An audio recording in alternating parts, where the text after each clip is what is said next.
I mean, I've definitely experienced moments where I didn't want to do anything but chess. I'd also say that's pretty universal. I think if you want to be the best at anything you do or any sport, you have to be that level of obsessed. The following is a conversation with Alexandra and Andrea Botez. They're sisters, professional chess players, commentators, educators, entertainers, and streamers. Their channel is called Botez Live on Twitch and YouTube. I highly recommend you check it out. A small side note about the currently ongoing controversy in the chess world, where the 19-year-old Grandmaster Hans Niemann beat Magnus Carlsen at the Sinkfield Cup. After this, Magnus, for the first time ever, withdrew from the tournament, implying with a tweet that there may have been cheating or at least something shady going on.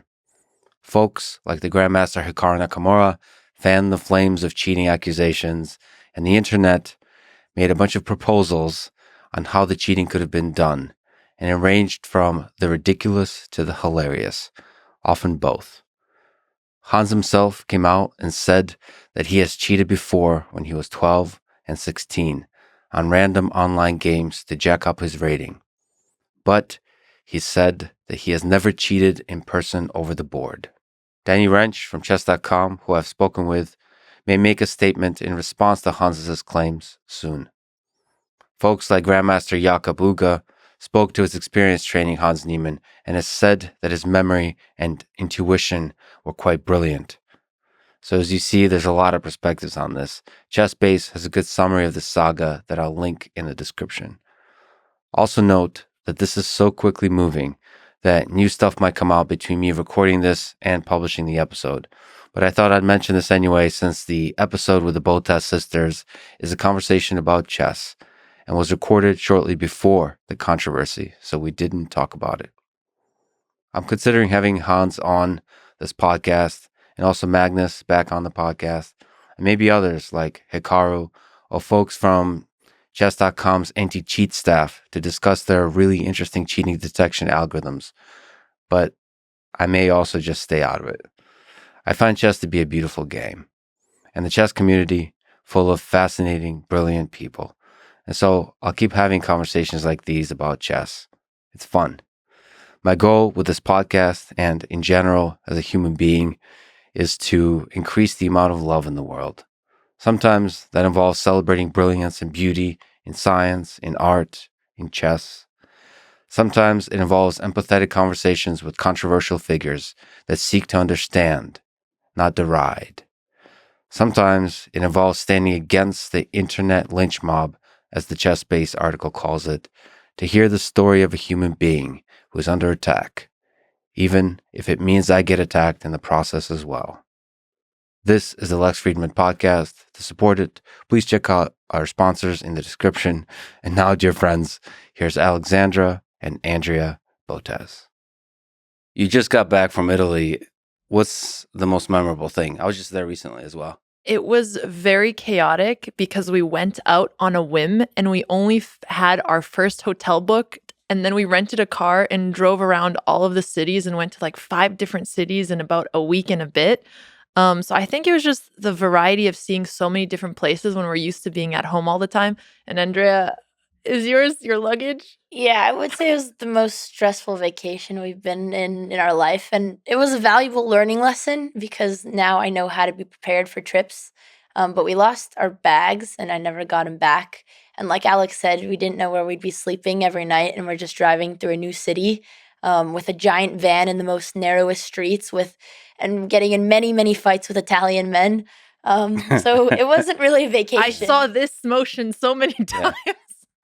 Wasn't it liberating to lose your baggage? Is it like a Actually, silver lining? it was liberating. My entire life, I've always had the issue of overpacking. And I told No her matter before the what. trip, Andrea, you're going to pack light, right? Yeah, Alex, yeah. And then I see her stuffing her overweight But you did the suitcase. same. We both had giant, big, extra baggage that we didn't need. And I'm actually very glad we lost it because for Venice, hauling that around on all the boats and through the tiny streets, and there's no Ubers. And now it's the first time where I can travel without checking in a bag, which I've never done before. So now I've learned what it means to pack light because I saw that I could survive off of just this sounds very dramatic, but it was really a big learning lesson for me. The driving must have been crazy because driving in Italy is rough. The driving was crazy. I did most of it, and it would be really interesting driving through places like Florence or even through the beach areas that were super windy because they're two-way streets that should really only be one way. So you'd be driving this huge van, and then another car comes on a cliff, and you're just waiting for it to slowly pass. So it took all of my focus and concentration to drive well in Italy, but it was actually really relaxing because the hardest thing about making a lot of videos online is you're always thinking about it, what's coming next. And when we were in Italy, it was so chaotic that I did not think about work for a good week and a bit. Oh, because you're just. We were stressed. I was just trying to keep us Very alive. It stressed. seemed higher priority. And that was kind of fun. It was kind of fun. No planning, nothing. Just I on a wouldn't whim. recommend it or ever do that again. But It sounds pretty awesome. And Sounds- we even randomly ran into two friends of ours who were in the same city, and we just traveled with them for about half of the trip. Yeah. So Yeah. you just took on the chaos. Exactly. It was an adventure. Okay. And I see, like, because you were using your hands a lot, you picked up some of the Italian hand gestures. I and stuff. did. We did get yelled at by a lot of Italians. The old Italian grandmas would Oh, come to God. us Nice. after breakfast because we'd leave Oh. something on the plate, and she'd be like, "You could feed an entire village with that. Tell your friends." And we'd feel so ashamed. yeah, we got cursed out a lot, but it really reminded me of where we grew up and That's helped true. bring back those. Where'd you grow up? mannerisms. Oh, we're Romanian, but it was like an immigrant neighborhood. In Canada. So same. If you don't finish your plate, that's disrespectful to the people who made the food. How's the food in Italy? I feel like the carbs thing is too intense. I think very overrated in my opinion. So Ooh, I'm song actually not supposed to eat gluten because I have an allergy. Yeah. But I was in Italy and it's, Yeah, gluten it's part of the galore. chaos. So I was actually eating a lot of it. And it was very interesting because I didn't get sick while I was in Italy, but I do while I'm in the US. So Okay. somehow the food was actually maybe more okay for me to digest, which I appreciated, but I didn't like it as much as I thought. Did you like the food there? Yeah, no, I think I did. I love carbs, but it feels like Vegas when I go there for the food is like if I stay here too long, I'm gonna do things I regret. That's what it feels like with the food. Right. 'Cause I don't know how to moderate, and everybody is pushing very large portions and wild kind of eating things on you. Pasta, pizza, and it's and bread. Yeah. So delicious. So yeah, I love it, but I regret everything. So it's like I don't want to go to a place where I'm going to regret everything I do That's for reasonable. for too long of a time. Yeah, surprisingly, the people there though are still very fit, and everyone stays in good Yeah. shape. But that's probably because you're walking around all day and you're much more active than in the. And they also just know how to moderate food. I think I've that's gotten true. used to the U.S. way of eating. The US What portions. is that? Just a lot, never always a lot Yeah. Yeah. and more. And I feel in the US, food advertisements are also much more in your face and you're more often reminded of junk food than we were in Italy. So even though we were eating less healthy things, I think we were getting cravings and being pushed towards junk food less often. All right, I got to ask you a hard question. So the Romance languages. So I think French is up there as like number one. Number one in terms of I don't know. Who's that's ranking them? You guys speak Italian or no? not Italian, but we studied French and Spanish in Speak school. Romanian, which is And another Romanian. I feel like every country calls their language a Yeah. Romance language. No, but it's Romanian, French, Spanish, Portuguese. And I think there was one more that was like this dialect, but those are considered the Romance languages. Okay. So where would you put Italian? I think we got yelled at I'm so so much in Italian traumatized. that it's I'll not never going to see be it allowed. like that. Okay. So it Yeah, wasn't it's working. It's on the bottom of the list because people did not use it nicely to us. But I always really liked how French sounds. I think something about it where maybe Spanish actually sounds nicer to the ears, but French has more character and it feels more sultry. So I like French. What yeah, about that you? was my Andrea? answer too. Oh, Sultry. Okay. yeah. I feel like French, in France, I feel like I'm always being judged. Like they're better than me. That's what French. They are better I than know, us. that's true. This is so true. Which is why, I long to belong to that. I like the British accent. The British Really? accent. Yeah. Actually, one thing we did on our Italian trip is we just picked up British accents for the entire trip for fun. And we forgot we were doing them to the point where we talked to British people and they'd ask us, why are you talking like that? But we just couldn't stop. I did feel much more elegant and That's mature. true. And people, like, I don't know if they felt the same way about us, but it was more of, the confidence. You do feel like you're more poised for sure. Yeah. So how'd you guys get into chess? When did you first, let's say, when did you first fall in love with chess? So we both started playing when we were pretty young, around 6 years old. That's when our dad taught us. And I enjoyed playing chess because I had good results early on, but a lot of it was being pushed from my dad to play chess. And I only really started loving it when we moved from Canada and we started moving a lot. And chess was the one stable thing that I had. And it was also where all of my friends were. So it was kind of that foundational thing for me. And that's when I started studying chess very intensely. And when I started putting in the hours out of my own will and not because I was being pushed by my dad, that's when I started really loving it. And I even wanted to take time off college to just focus on chess. So training and competing? Training and competing, yeah. It was when I was doing it for myself that I started getting my best results.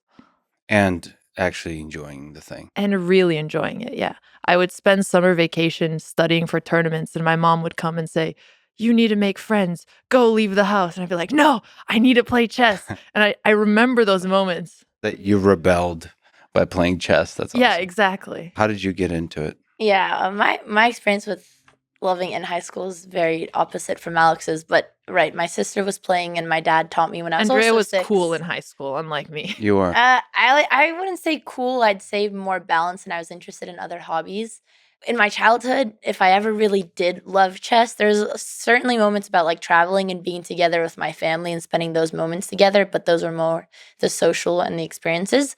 But funny enough, like I think my happiest moment where I really played the game for my own enjoyment was probably my most recent tournament, because this was after, obviously, we've been streaming and I'm no longer in high school, but when I was in school, I was always playing for college and for the results, trying to build a resume. So I was too stressed out about the pressure to really enjoy the game. Whereas when I just played my first tournament, so it was like after like a 2-year break because of the pandemic, and it was also all live on Twitch, so there was some pressure, but it was the first time that like I was really eager to study for the game, sitting and focusing since we've been streaming and not getting distracted by something else in years, like I said. And the tournament experience, I hit my highest rating and it was my best tournament ever. And I think most of that is because it came from my own enjoyment. So you didn't enjoy the domination? Because I think you like did really well, right? This is like a couple months ago? Yeah, the tournament. Well, of course, I think the results came from enjoying the tournament.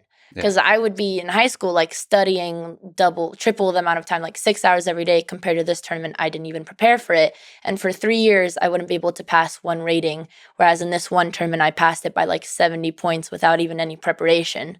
So it was, I think, as soon as you stop worrying about the competition is when the games get much better. What does it mean to pass a rating? So I was stuck at 1900. 1900 is 100 points off of expert. Yeah. Usually when you reach 2000, you're considered an expert, which is the rating Andrea was going for. Okay. Expert, that's like a technical term, or that's like It's more of a trash term? It's more of a colloquial term where if somebody's around a 2000 and you're playing them in a tournament, they won't have the actual title next to their name, but you say, I'm playing an expert. What about like the more official things like master? Does that have to do with the rating or something else? Yeah, so national master in the US is when you're 2200. Okay. And what's international master? International master is based off of a different system, the FIDE system, which is international. To be an international master, it's 2400 and you have to have 3 international master norms. Yeah, I think Magnus said he's 28.6 something. That was, yeah. And then he said that's pretty decent. Now, well, he always talks but see, the about thing it is, like I that. think what he meant is that's a decent rating because it accurately captures his actual level. Mhm. So it's not overinflated or underinflated and so on. Mhm. And so the discussion there was, how do you can a human being get to 2900? Mhm. And then he says, because my current rating is pretty decent at representing my skill level, it's going to be a long road to actually get there. Right. Because it's like, so you have to beat people your same level. That's how the number increases. Exactly. Yeah. And you beat a bunch of people in the tournament, right? That I are did. higher I than got your very level. lucky. I was really nervous because my category was like 200 points above my rating. And of course, I was very rusty and hadn't played a tournament in a while, but it went pretty well. Do you feel the pressure when you're actually recording it, like the streaming? It was definitely so before every round, I was vlogging and I was doing meet and greets and doing other things for the Yeah, I saw live you stream. do a meet and greet. You didn't know what the hell you were doing. It's great. Yeah, Like, what am yeah. I? How do I do this? Yeah, I see. We What made do it. I do? It was actually really wholesome. The beginning was very silly because I was just not expecting that it was going to be more of a seminar. I thought it was like, oh, you pose and take pictures, but they actually asked really nice, meaningful questions. But unfortunately, it's bad for YouTube retention, and we cut them all out. So Bad for you to yeah, the good long form conversation. So it was like yes, questions, Q&A type of thing. exactly. You have to have very fast paced for YouTube, and that seminar was not fast paced. Okay. Well, not everything in life needs to be on YouTube, right? That's true. There's like two parallel things, stuff that's fun for YouTube. Yes. And One day we'll post that Q&A on yeah, when you guys when you channel. become like ultra famous, you're currently just regular famous. Then they'll Andrea's appreciate first the long, Q&A. slow content. Yes. And that the YouTube aspect, the creation aspect, does that add to the fun ultimately of the chess, of like your love of chess? Oh, for the love of chess in general, or just for competing in that one tournament? No, love of chess in general. I Ah. think you said that for competing for that tournament was adding pressure. Yeah, but actually, I would say like a good pressure. But yeah, this is where I differed to Alex because when I was just competitive and I was younger, I don't think I loved chess as much as when I started doing it for content because unlike her, who a lot of her friends and social circle were other chess players, I never really traveled and built really solid friendships through chess until I started streaming and meeting other chess streamers and actually playing and talking to people for fun rather than just always being alone in the game and never really meeting other people my age or people with similar interests.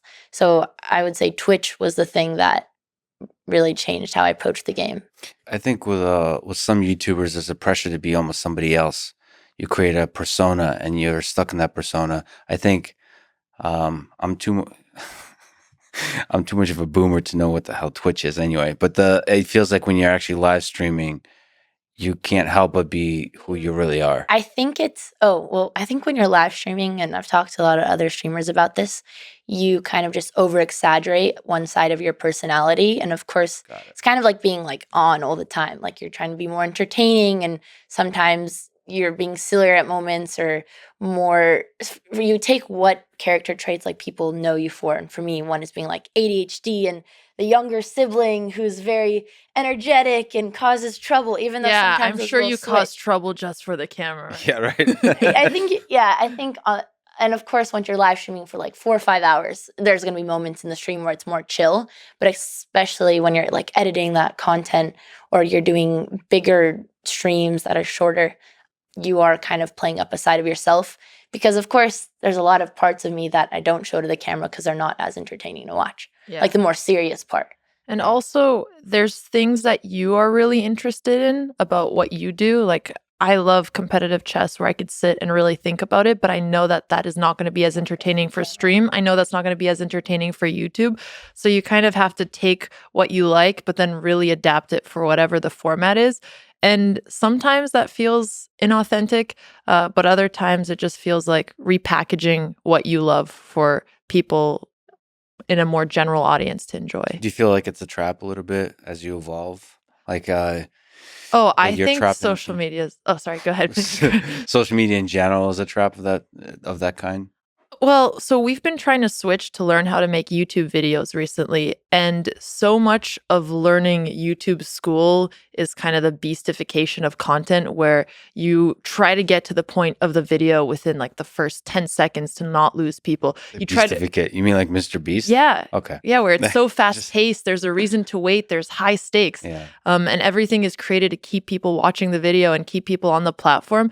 And in some ways, it is a trap because it's harder to do the kind of content you like because you really have to squeeze it to be like, okay, well, do we have a good thumbnail for this? Do we have a good title for this?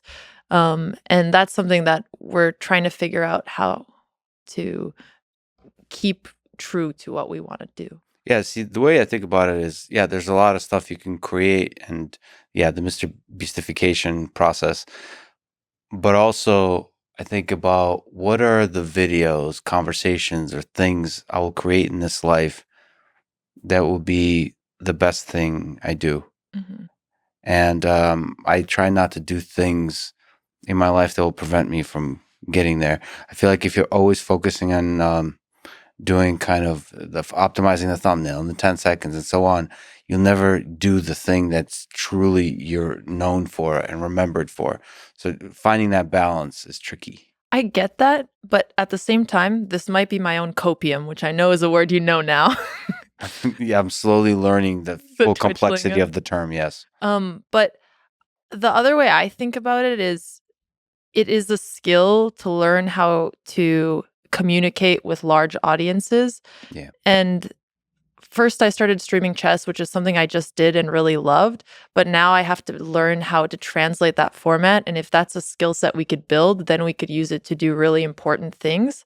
And I've seen a lot of YouTubers who have done interviews about how, they didn't love the kind of content they did at first, but what they're doing right now is really meaningful. So I like to think of it maybe like skill development, because not everybody hits off podcasts where they can talk to super interesting people right off the bat.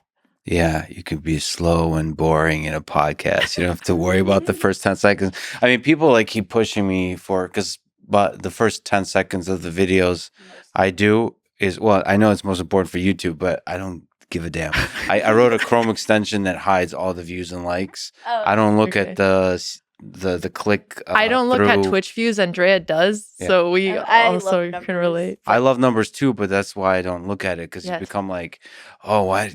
You'll start to think that a conversation or a thing you did sucks because it doesn't get views. Yep. But that's just not the case. The YouTube algorithm is this monster that figures stuff out. Yeah. And if you let it control your mind, I feel like it's going to destroy you creatively.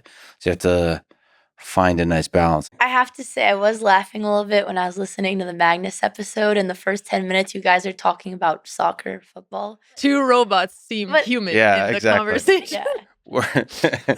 I was like, let's have some fun, It make was very conversation about non-chess Watch you related guys, topics. Yeah, talk about sports. Yeah, it was kind of hilarious. I was surprised that even at his level, I wasn't sure, but I was surprised how much he loves chess. It sounds cliche to say, but like the way he looked at a chessboard, you know those memes like, I wish somebody looked at me the way. He's still like the way he glanced down and he reached for the pieces with excitement to show me something. There wasn't like, okay, I'll show you. It was like there was still that fire. That's something that always shocks me about some of like super grandmasters. Like one of my coaches was a person who also, his name's GM Hammer of Norway. He also coached Magnus. He was his second, and he was helping me train for my tournament. And I was kind of putting off doing the homework. And he's like, if you're putting it off, that means you're studying the wrong thing. Like you should be enjoying even when you're practicing, which when I grew up, I thought to get to the top level, like practicing has to be hard and unpleasant.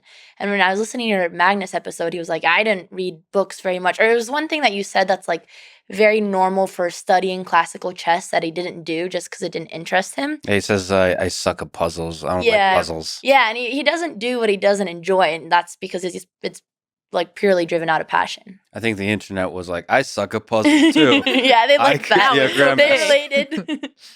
I don't have to study at all. It's fun. And but I think the lesson there that's really powerful is he spends most of the day thinking about chess because he wants to. Yes. So do whatever, if you're into getting better at chess, do whatever it takes Exactly.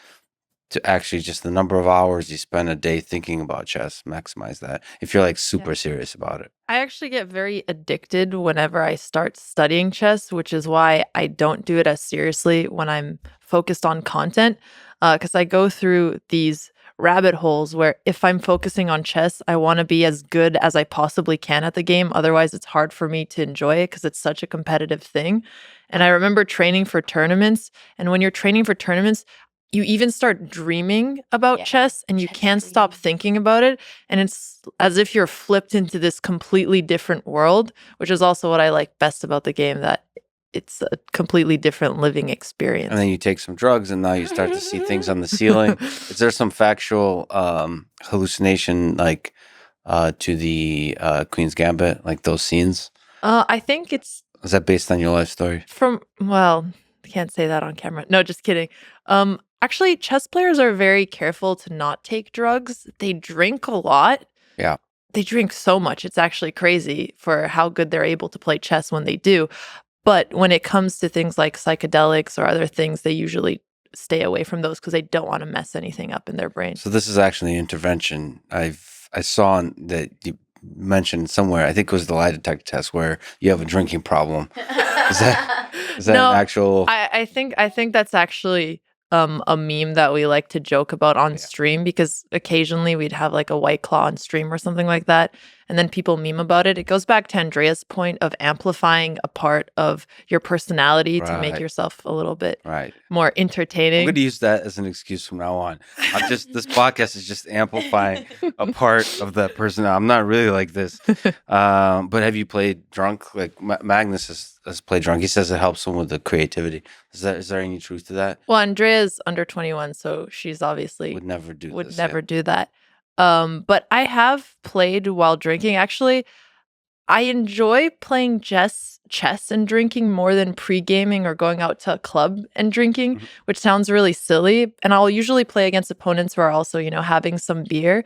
And it does make you feel like you're seeing the game from a fresher perspective, where it can sometimes make you feel more confident, liquid confidence, and it does help with creativity. You just feel like you could pull things off. Yeah. But there's also a limit. It's more like you've had one drink or two drink, but then it goes beyond that, and then you just start missing tactics, and it's not worth it. Yeah, I think it only helps players in very short time controls. One time I was challenging this grandmaster on stream, and we were playing bullet chess, which is 1 minute chess. And I was giving him handicaps, and I said, okay, you have to take 4 shots before the next game. And he just got like 10 times stronger and transformed into like the Hulk and destroyed me more than last game. So, but of course, if you're playing like a 3-hour game, it's going to get old. But I think in short time controls, it's amazing. Yeah, it does definitely sometimes. has to be blitz. It has to be where it's more intuition rather than sitting and calculating. Because it's probably like negatively affecting your ability to calculate. Absolutely, yeah. How much when you guys play, when you look at the chessboard, how much of it is calculation? How much of it is intuition? How much of it is memorized openings? It really is there? depends between short form chess, so 5 minutes, 3 minutes, 1 minute, and classical chess. What's your favorite to play? I love playing blitz now because that's most of what I do, and that's actually how I got into chess streaming, because I couldn't spend entire weekends or weeks playing tournaments. So I would just, while I was in college, log on and play these long blitz or bullet sessions. And it's very fast, so you don't have time to go calculate as deeply. You basically have to calculate short lines pretty quickly, and a lot of it is pattern recognition and intuition. That's 3 minutes, you said? 3 minutes, yeah. Okay, cool. And so for that is basically intuition. A lot of it is intuition, yeah. See, I saw on streams you actually keep talking while playing chess. It seems Yeah, really that difficult. helps my result. That doesn't help my results. It doesn't? It Helps hurts? the content, not the game. Yeah, exactly. But you can still do it. Because it feels like, how can you possibly concentrate while talking? It's because so much of it is intuition. While you're talking, you're thinking about that topic, but then you just come to the board and you just understand what you should be doing here. And then sometimes you get in trouble because you're talking and you have now lost half of your time. You have a minute and a half, your opponent has 3, and you're kind of at a disadvantage. But that kind of goes to show that that's how blitz chess usually works, whereas classical is very different. Which of you is better at chess? I mean, let's do it this way. Can you, Andrea, can you say in which way is Alex stronger than you? Which way is she weaker than you? Not physically, in terms of in terms of chess. Well, yes, of course she is higher rated, but when we do play, I think her strengths against me, where she really gets me, is the end game. She has stronger end game, so she can, and I actually have a stronger opening. But as soon as she's able to I'm simplify, supposed to say what is good about you, not you. yeah, no, I'm getting there. Well, see, that's what I'm saying, because don't worry, it's related, okay? Because if I can get an advantage in the beginning of the game, but as soon as she starts trading pieces down, like my confidence drops, because I know that the end game is the hardest part of the game and the longest, and that's where she ends up beating me. So her end game is I think, really what makes the difference. And she It has sounds maybe a like little her bit. psychological warfare is better too. That Because if you're definitely. getting nervous, That is But it's harder to play another- against higher rated players. Same how, Magnus in former world championship champions have that psychological edge. So I think it's always going to be different for Andrea because she knows statistically she should be winning something like 1 in 4 games, but she usually does better than that because she's very distracting and talks a lot. That does help. What does it feel like to play a higher rated player? What's the experience of that in like playing somebody like Magnus? So it depends on how much higher rated than you they are. If it's someone who's like between me and Andrea, let's say it's a 200-point difference, you know they should win, but at least you still feel like you have a chance. I was playing in Title Tuesday, which is this tournament chess.com has every Tuesday. And I got really lucky, beat a GM, drew an international master, and then I got paired against Hikaru Nakamura.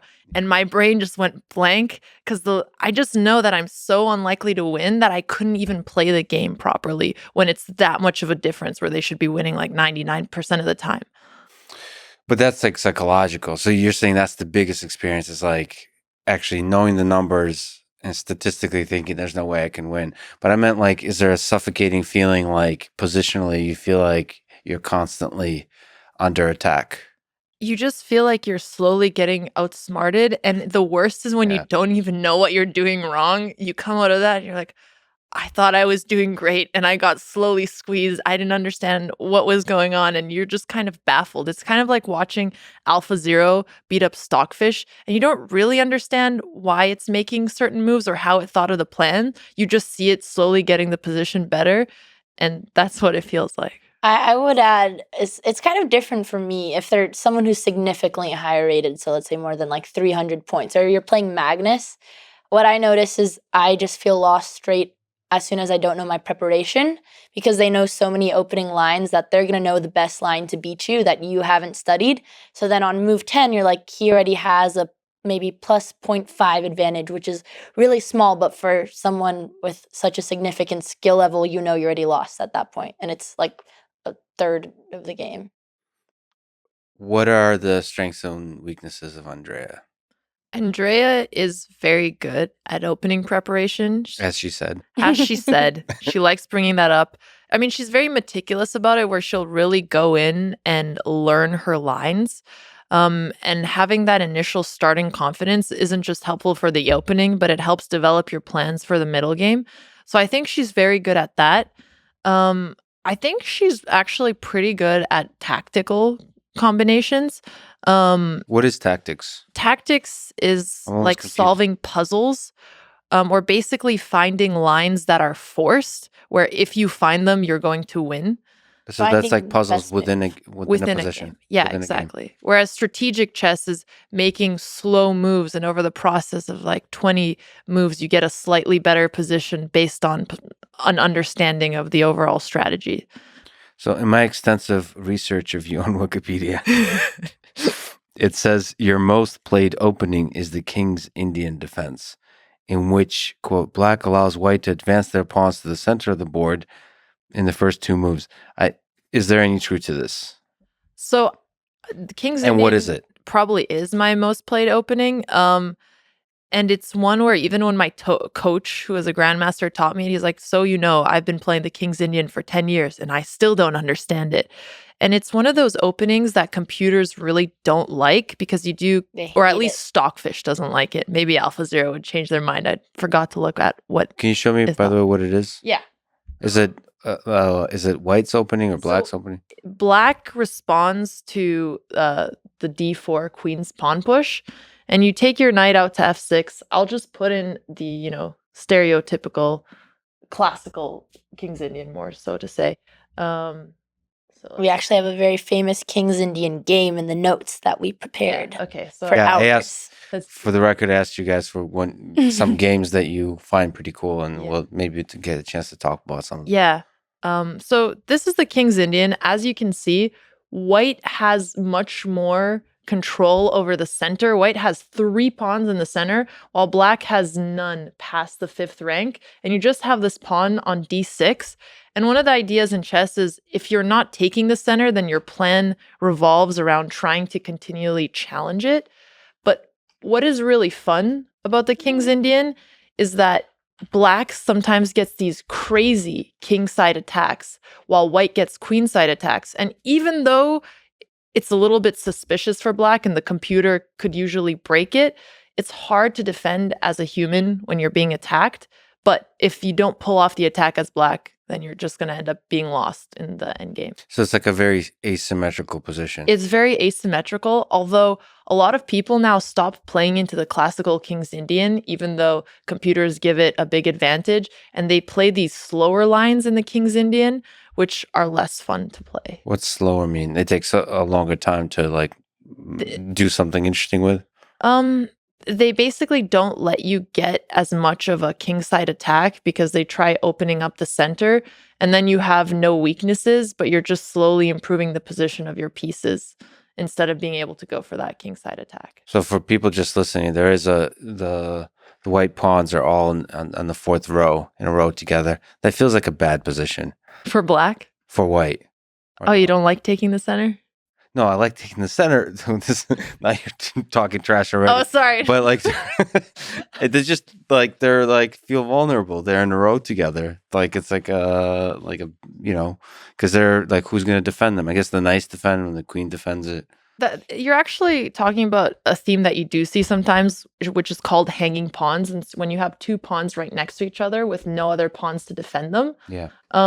So it is a valid point. And actually, as black, you're trying to break apart these pawns or get them to push and create some holes into the position. But it's a trade-off, and that's a lot of what chess openings are about. You get more space, but you'll also end up having to protect your pawns potentially or move them forward to the point where they're overextended. And plus, pawns being vulnerable, it's kind of fun. It's like there's more stuff in danger. They're not because if it's like this, everything is like trapped. Like you can't do anything. Everything's blocked. Yeah. And blocked off. Yeah. You can't have fun. Yeah. One of the opening principles for white is get your pawns in the center. So I'd say like this is actually preferable for white. Let's go over some opening principles. There we go. Because this is a very good learning lesson for any chess beginners in the audience. Okay, so first thing you want to do is control the center. There you go, E4, the more aggressive one. Isn't that like the basic vanilla move? I didn't. Somebody told me that's the most popular opening move in chess. It is. Why is that considered aggressive? So it's E4 and D4, and the king's pawn is known as being for more tactical players, whereas D4 is known for more positional players. So that's why it's considered more aggressive. Tactical. More gambits with E4, I think. So tactical means I'm gonna try to attack you. Or you're gonna try to go for puzzles and rely more on your combination abilities.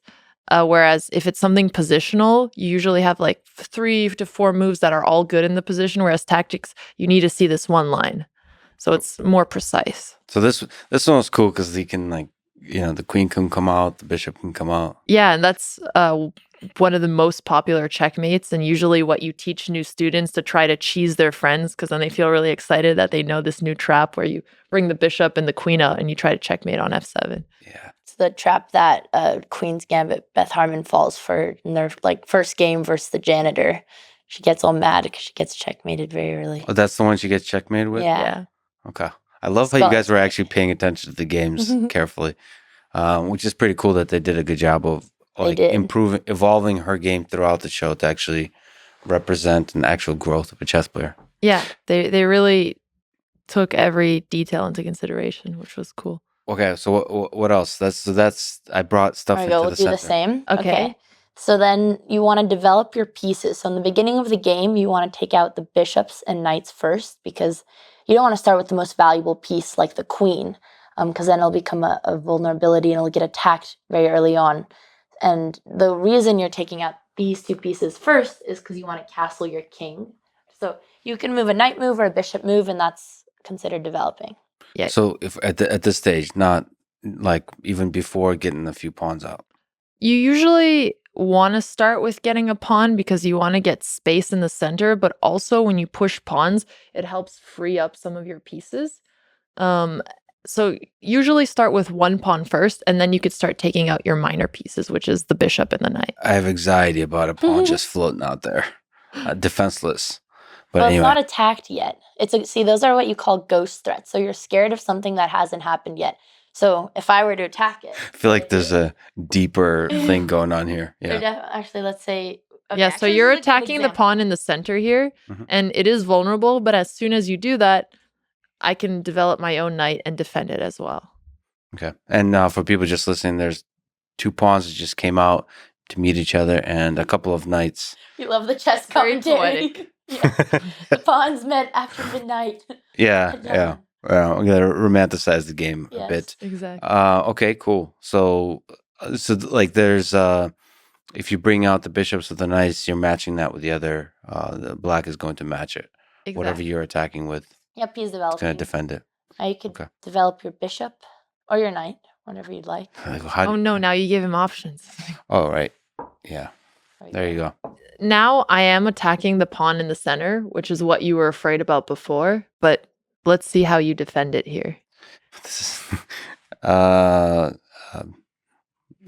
by doing this symmetrical thing, bringing out the knight on the Right. other side. And actually, your other move was good as well, defending with the pawn, because then you're freeing up space for your bishop. So you're basically trying to develop your pieces as quickly as possible, put your pawns in the center, and then get your king to safety. And that's usually the basic opening tips that you get. And it is kind of counterintuitive that safety is in the corner of the board for a king. It's true. That was always confusing to me. But, 3 pawns in front, though you typically don't push those. Maybe like one. Maybe I'll go 1 square, but these will be like the wall of defense that keep him safe. But another way to also think about it is your pieces usually want to point towards the center. If you have a knight closer to the center than closer to the side, it actually has more squares it can go to. So a huge part of it is just wanting to have flexibility for where your pieces go. So more pieces are going to be able to make threats in the center or even open up the position. So since that's where it's most likely to open, you want your king somewhere where the position will stay closed so that you have the pawns to defend.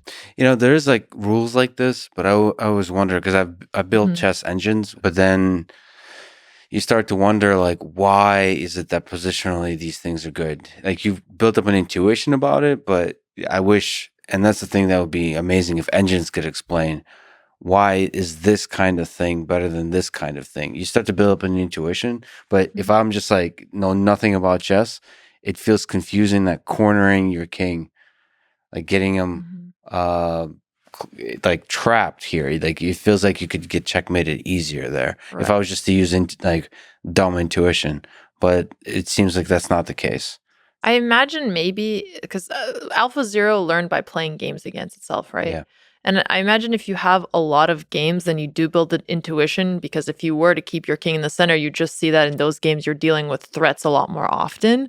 But yeah, there's shortcut rules, and this doesn't even mean it's the best way to play chess, as we've seen with AlphaZero kind of changing the rules of the game a little bit. But as a human, to learn it from scratch is a lot more difficult than to start with principles. So that's why beginners usually learn chess this way. Yeah, but because you're playing other humans, and the other Yeah. humans have also operated under different principles, and that's why people that come up now that are training with engines are just going to be much better than the people of the past because they're gonna try out weirder ideas that go against the principles of old, Right. and they're gonna do like weird stuff, including sacrifices and stuff like that. Yeah. And I also think that's why AlphaZero was so shocking because Stockfish was using an opening database. So it was already based off of knowledge that humans have from playing chess for years that we just thought is how you're supposed to play. Whereas AlphaZero just learned from playing the game so many times and came up with very novel opening ideas. Were you impressed by AlphaZero? Have you seen some of the games? I have seen some of the games. I think impressed, bewildered, and motivated were the 3 things I experienced. Like I think Magnus said, he was also impressed that it could easily be mistaken for creativity. That's his trash talk towards the AI. That was a beautiful sentence. I was listening to the podcast. I mean, as a human, I agree with him because you don't want to give the machine the power of creativity. But if it looks creative, give it a compliment. That's fair.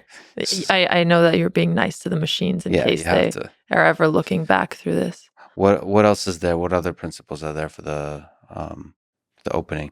You can go a little bit more forward, let's say. And we can position finish is, full development. Positions like this, and let's just say you developed all of your pieces. Mhm. I So that's like a really nice, like nobody took any pieces, and we're just in a nice positional thing. Yeah, so it's not actually a very accurate Yeah, one. it's So I'm not too actually, I realistic, could but- put a different one on the board, but usually after you've developed all of your pieces, you want to get your queen out a little bit to connect your rooks, and you also start thinking about certain pawn pushes and getting more space.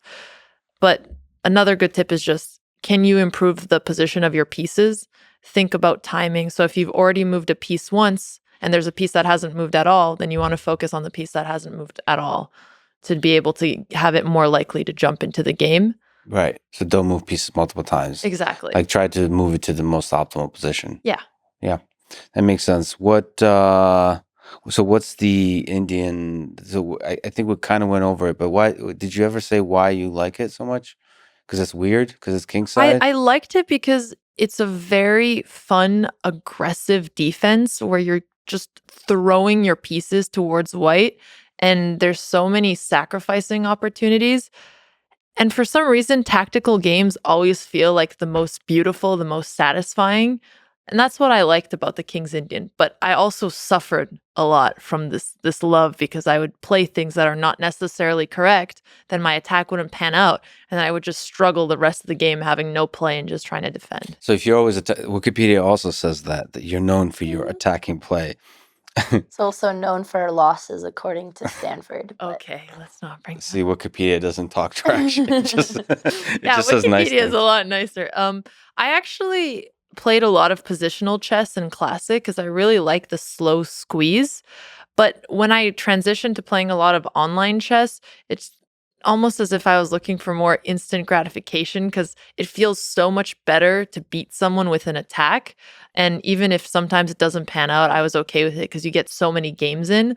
Mhm. So I think my style in online chess really changed from my classical chess. What about you, Andrea? Do you have a style? Are you attacking? Are you more like conservative defensive player? Are you chaotic? Opening wise, I like to play more positionally. Like I like to push d4 and just slowly improve my pieces and slowly get an attack. But like Alex said, if you're playing bullet chess or blitz against viewers, you often like want to play riskier moves that may not be as good. And then that's kind of when I would play more aggressive. But I do enjoy tournaments for that reason, because then like once you're 15 moves in, which as soon as you're out of your prep, I like sitting and thinking in more positional, positional middle games.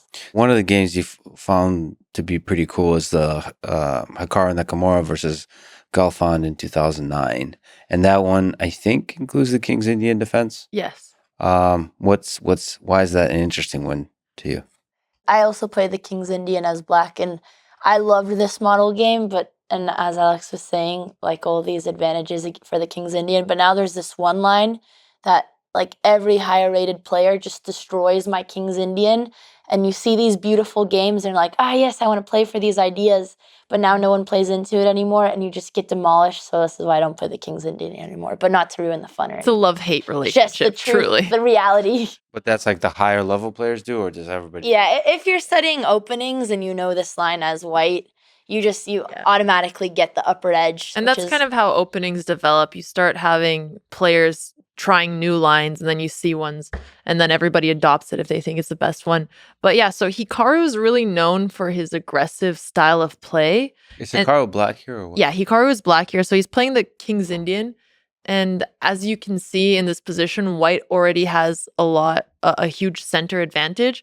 But what Hikaru is going to start doing, even with the next move, is bringing all of his pieces towards the white king side, because his plan is to start pushing his pawns towards the white king and ignore the attack that goes on in the queen side. This is a great example of the dream attack with the King's Indian. So there's a complete asymmetry towards the king side. On the left side of the board is a ton of pieces. Yeah, exactly. Wow, he moved the knight like 3 times in a row. Yep. And that's what you need to do, because you have to move the knight in order to make space for your pawn. So again, this is why it's so counterintuitive and Stockfish doesn't like it. You're putting almost most of your pieces on the back rank, and you're pushing your kingside pawns, and you're blocking your own dark squared bishop. So none of it makes sense. You're mimicking it. That's awesome. Okay, so yeah, here you see white going for a queen side attack, black going for the king side attack, and you can keep going a little bit, and I'll wait to where he starts with the pretty sacrifices. It's more fun to analyze games in person than on the computer, I think. Yeah. Okay, It's here we just- go. Okay, so here Hikaru is preparing the attack, and what I really like about this game is that he finds these tactics that are not necessarily what a computer would go for, but it's very hard to face as a human, and that's why a lot of people play the King's Indian, because in practice, it's hard to defend against. So we can keep moving a little bit forward. Okay. Yep, so white is just continuing the kingside plan. And Now it's the first. Is that like the first piece I think that's taken in the game? Yep, that's the first trade. So Attack begins. exactly. Hikaru had to pause his attack for a little bit to just make sure that white didn't have too dire threats on the queen side. So cool to see the asymmetry of this thing. Exactly. That's what's beautiful about the And King's just Indian. one thing to highlight, because his rook move here is very bizarre, and typically, like, a computer probably didn't like this, but the ideas are very interesting because this is a major weakness for black that they're coming to attack, and he's also making room for his bishop to come backwards and challenge. So this is like a human-like maneuver that computers I wouldn't think like, but computers works would very like this well. though, because you'd have to move it regardless, because he takes the pawn here and his rook would be under attack. Yeah, well, have you looked at it? When I actually studied this as a line, and this right away isn't the best move according to computer. So actually, that's a good question. So do you guys, when you study games, use your own mind, but do you also use computers to build up your intuition of like looking at a position like this and what would a computer do, and then try to understand why it wants to do that? When I was studying seriously, I would try to use my own mind because you're never going to get the exact same position. So you really need to notice trends. And often computers will give you moves that are only specific to that position because of a certain tactic. But I do use computers to check what I did and make sure I didn't make any obvious blunder that I might have missed. What does a computer tell you? Just like what is the best move, or does it give you any kind of explanation of why? It doesn't tell you why, but it gives you the different valuations of the position. Like black is down a half pawn here or something like that. But it hints you towards what the right move is, and then it's on you to figure out why. And you could usually figure out why, if not right away, then just by going through a few moves and being like, oh, okay, that makes sense. I feel like a computer will take you down with some weird lines potentially. Of like Sometimes. sacrifice, like why the hell am I sacrificing this? Well, we'll get to the pretty sacrifice soon. So we could just keep playing The for pawns a are being bit. pushed forward. Yeah. What? And Hikaru is kind of ignoring the queenside attack here. They basically both only reply to each other's plan when they have to. This is where you convert all the podcast viewers to YouTube.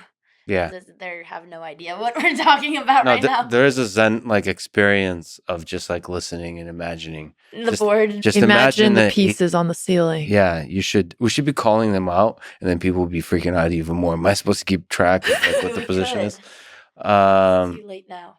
It's too many. How hard is blindfold chess? Have you tried? Like, are you able to keep the I've board? played blindfold chess before. For me, it's pretty hard. It's not a muscle that I've trained as much, and I'm very visual when it comes to chess. But it is one as a top player that starts becoming very second nature for you. Actually, this is what I talked to Magnus about this. Maybe I was again influenced by Queen's Gambit. What do you actually visualize when it's in your head? So for Magnus, it was a boring 2D board. Right. Do you have some I kind think of? that's every chess player know. You don't have like, because you know some chess like computer games, you can do all kinds of skins and like Yeah. fancy stuff. You don't have anything Sadly, fancy I about- don't have like a cool 3D warrior I mode just have on. the It's just the default chess basic. baseboard in my head. Because you can't use your brain power for adding colors to it because you already have to keep track of the pieces. And it's one board at a time. Yes. Okay. The current I position. bet every chess. I wonder if there's any who. There's look at it certain differently, but I feel like players it'd be very who are really universal. good and they can even play blindfold chess and play multiple games at the same time.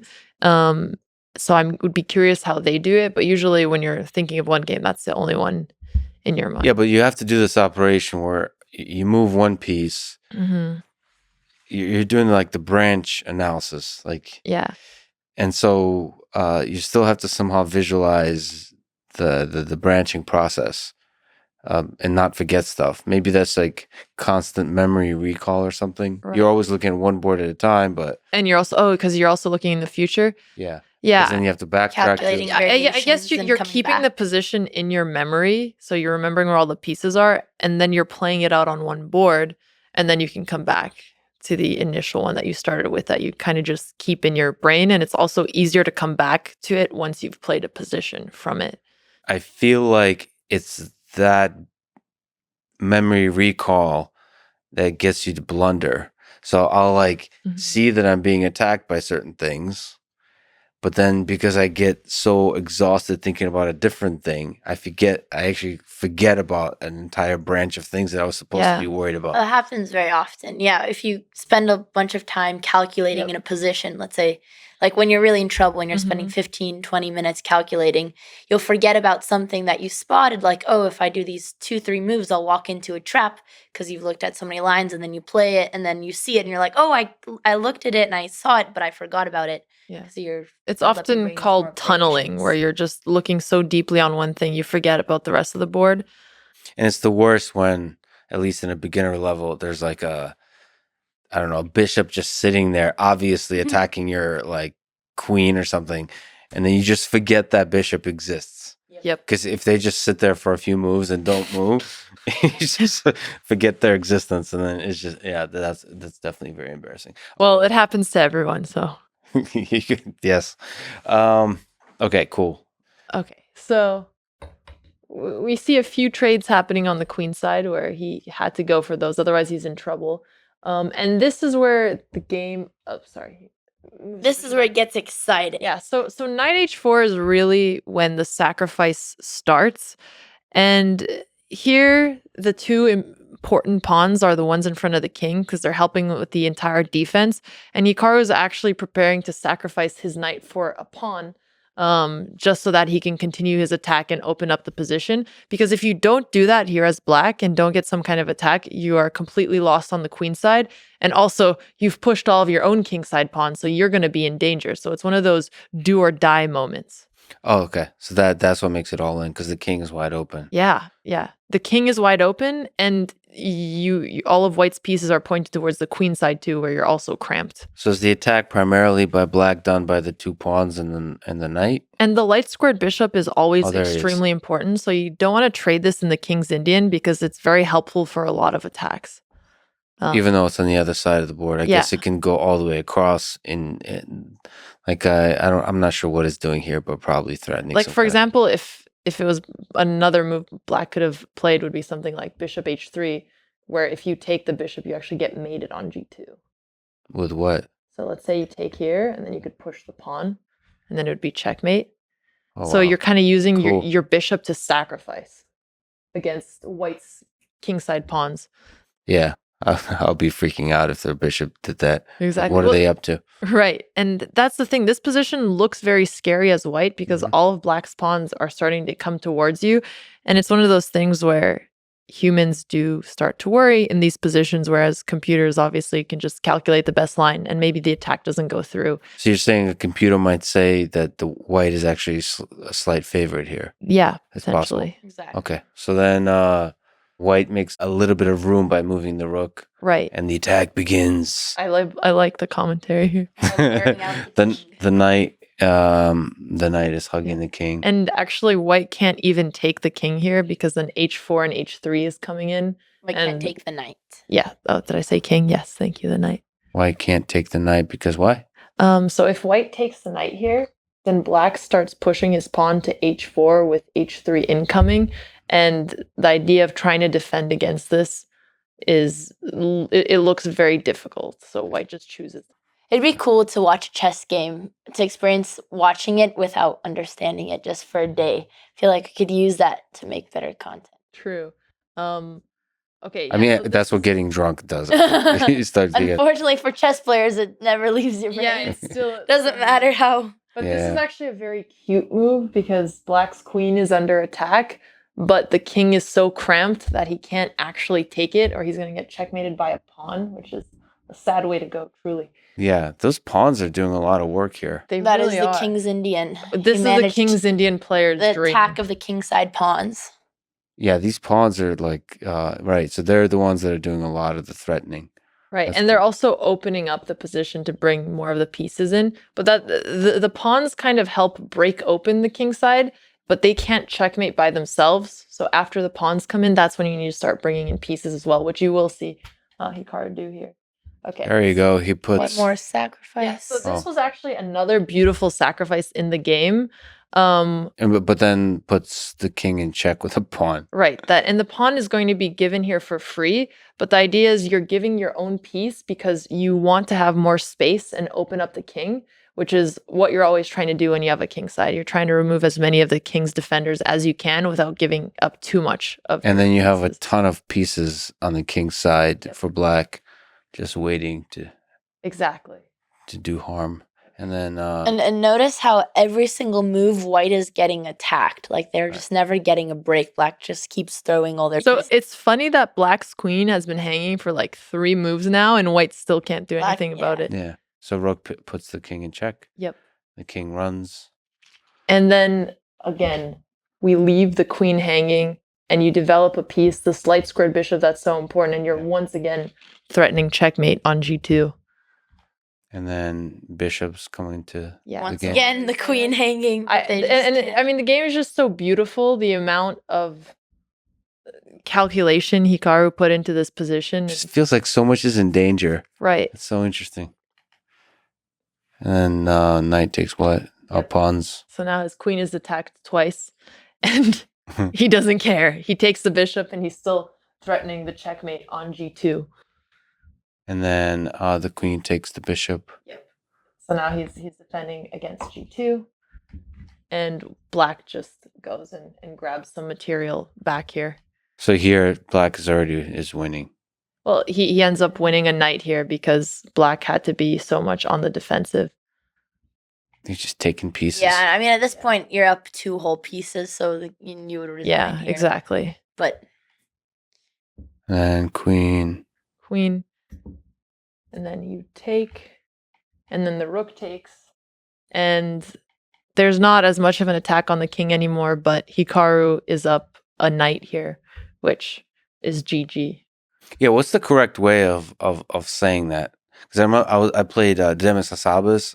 I played him in chess, Mm-hmm. and then I quickly realized, like from his facial expressions, that I should have like stopped playing. Oh, It was like it's already Oh, set, yeah, when it's and then he's like this is the good time to like give up. resign. right. You're not going to get the checkmate. Where like he could see like Mhm. the checkmate is like 5 or 7 moves Yeah. away or something. What's the play? what's the Usually you etiquette have to resign if you're in a position, or you should, through chess etiquette, resign when you're in a position where your opponent is definitely going to win out of respect. Like if you're a piece down. And obviously all top grandmasters do that. The only people who don't do that is kids, because They their love to coaches play till the their coaches checkmate. always tell them never resign, and they'll Yeah. be in hopelessly lost positions playing against like 2 rooks, a king, and they only have their sole king, but Very they're still funny, playing honestly. on. So that's a position where it's obvious they can't win. And because the kids might make errors. Yeah, and so exactly. might as well. That was the interesting thing about I think Game 6 of the previous World Championship with Magnus. was it the one where he beat Nep? Yeah, the first time he beat him, where it was like he said that I don't know how often you come across this kind of situation. He said the engines predict a draw, Yeah. but that doesn't mean that it's going to be a draw. So you play on hmm hoping that you take a person I mean, this is, I guess, an end game thing. You take them into deep water and they make a positional mistake or something. I don't know when, like he, from his gut, knows that this is supposed to be a draw, but he still Right. plays on. Yeah, I mean, that is one where it could theoretically be a draw, but it could be very hard to defend because it's a hard technique to know as a human. And especially in that game, I know that Nepo was also in time pressure, which makes it even harder. So in situations like that, you should always continue. It's more where an engine would give you something like +10 or something where it's not just clearly a win, but anybody would know how to win. And that's where you're usually supposed to resign. So what do you find beautiful about this game? Is it the attacking chess and just the asymmetry of it? It's the asymmetry, And it's the fact that this is the dream for the King's Indian, where you're able to get a beautiful attack. And there's also those two really nice sacrifices where Black just continuously kept putting pressure on White's king to the point where he was able to win material. And the best part of it is that if the attack didn't work out, Black would have been completely lost. How often does that happen, by the way? Like, as an attacking player, how often do you put yourself in the position of like, I'm screwed unless this works out? In online chess, more than I should. And it's usually when I sacrifice, I know it's either going to work or I'm lost. And those are the most fun positions to play usually. But in tournaments, if you're doing a sacrifice, you're playing it with 100% confidence because you're taking the time to calculate it. But when you have 3 minutes, you don't have time. So you take a whim and you follow your intuition. Or and then you find out later. Or you're very confident it'll work and you haven't calculated all the way until the end, but you've calculated to the point where you have enough in exchange for the sack and you think you could play that position. How do you train chess these days? What's do you practice? Do you do deliberate practice? I mean, you're in this tough position because you're also a creator, an educator, an entertainer. So do you try to put in time of like daily practice? I don't train chess anymore when I'm focusing on creating. I do if I'm preparing for a tournament, but back in the day, I would train very seriously for tournaments. And the way it would work is I do opening preparation for a specific tournament because that's when you really need to have those lines memorized and you could also prepare for specific opponents. And I would do tactics to make sure I stay sharp. So those are the two things I would do every single day for a tournament and then mix up the rest with like maybe some end games, maybe some positional chess. So what does tactics preparation looks like? Do you do like a puzzle, like a random puzzle thing? Like, yeah. I would just train puzzles for at least like 30 to 60 minutes or books. And sometimes and there's different kinds of puzzles. One, you could train for pattern recognition where you're supposed to go through them very quickly. And that's just so that when you're playing the game, if your mind is tired, it's still keeping track of things a little bit more easily. And then there's where you're practicing your combination. And those sometimes take like 20 minutes to find because you have to just calculate a lot. And it's more like making sure that you've trained with that muscle. But Andrea's actually very good at finding ways to balance and still study while also doing content. Yeah, so you're able to do both? That's the hard thing. I was getting very irritated with content because I'm very competitive. I don't like playing chess if I'm losing. And if you're talking and entertaining, you're going to be losing more games than winning. So then I started doing more training streams where I'd bring on my coach. And one of the things that I wanted to add to Alex's training repertoire, so I would do daily puzzles every time I'm streaming, which helped me a lot, even if it's like there's this thing on chess.com called Puzzle Rush, where you have 3 minutes and you just do puzzle after puzzle where they get incrementally harder. And it's just a really good way to build your pattern recognition, especially when you're rusty. So I would do that till I hit a high score, and I wouldn't play any blitz until I hit the score that I want. But that's kind of more like the fun part of chess studying. The very important one is actually analyzing your losses in your tournament games. And first you sit and you look through your mistake yourself and try to see if you can find the better moves. And then that's when you would check over with the computer to see if you're right. So game analysis is also very important, which I try to do. I remember to give a shout out. I listened to a couple of episodes of the Perpetual Chess podcast, which is pretty good. But whatever I listened to, I remember it's I think they really focus on like teaching people how to train.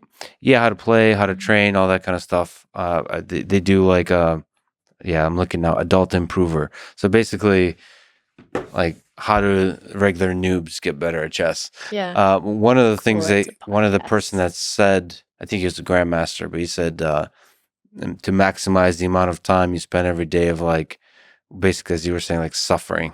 So like it's not about you should be thinking, you should be doing calculating. So it's the opposite of what Magnus said. Like you should be doing a lot of time. It doesn't matter what the puzzle is or whatever the hell you're doing, but you should be like doing that difficult calculation. That's how you get better. Yeah, it really depends what you're training. Because I used to think the same, but it depends what you're weaker at. Because if you're doing the really difficult puzzles, you're training for like visualization and calculating more moves ahead than you typically would, which maybe you wouldn't get into that as often in a regular game because typically you run into like 3 to 4 tactics, which are actually the easier and more fun ones to solve. So really depends. And on top of that, as a hobbyist, your motivation is very different than when you're playing from a young age and have pretty high competitive ambition.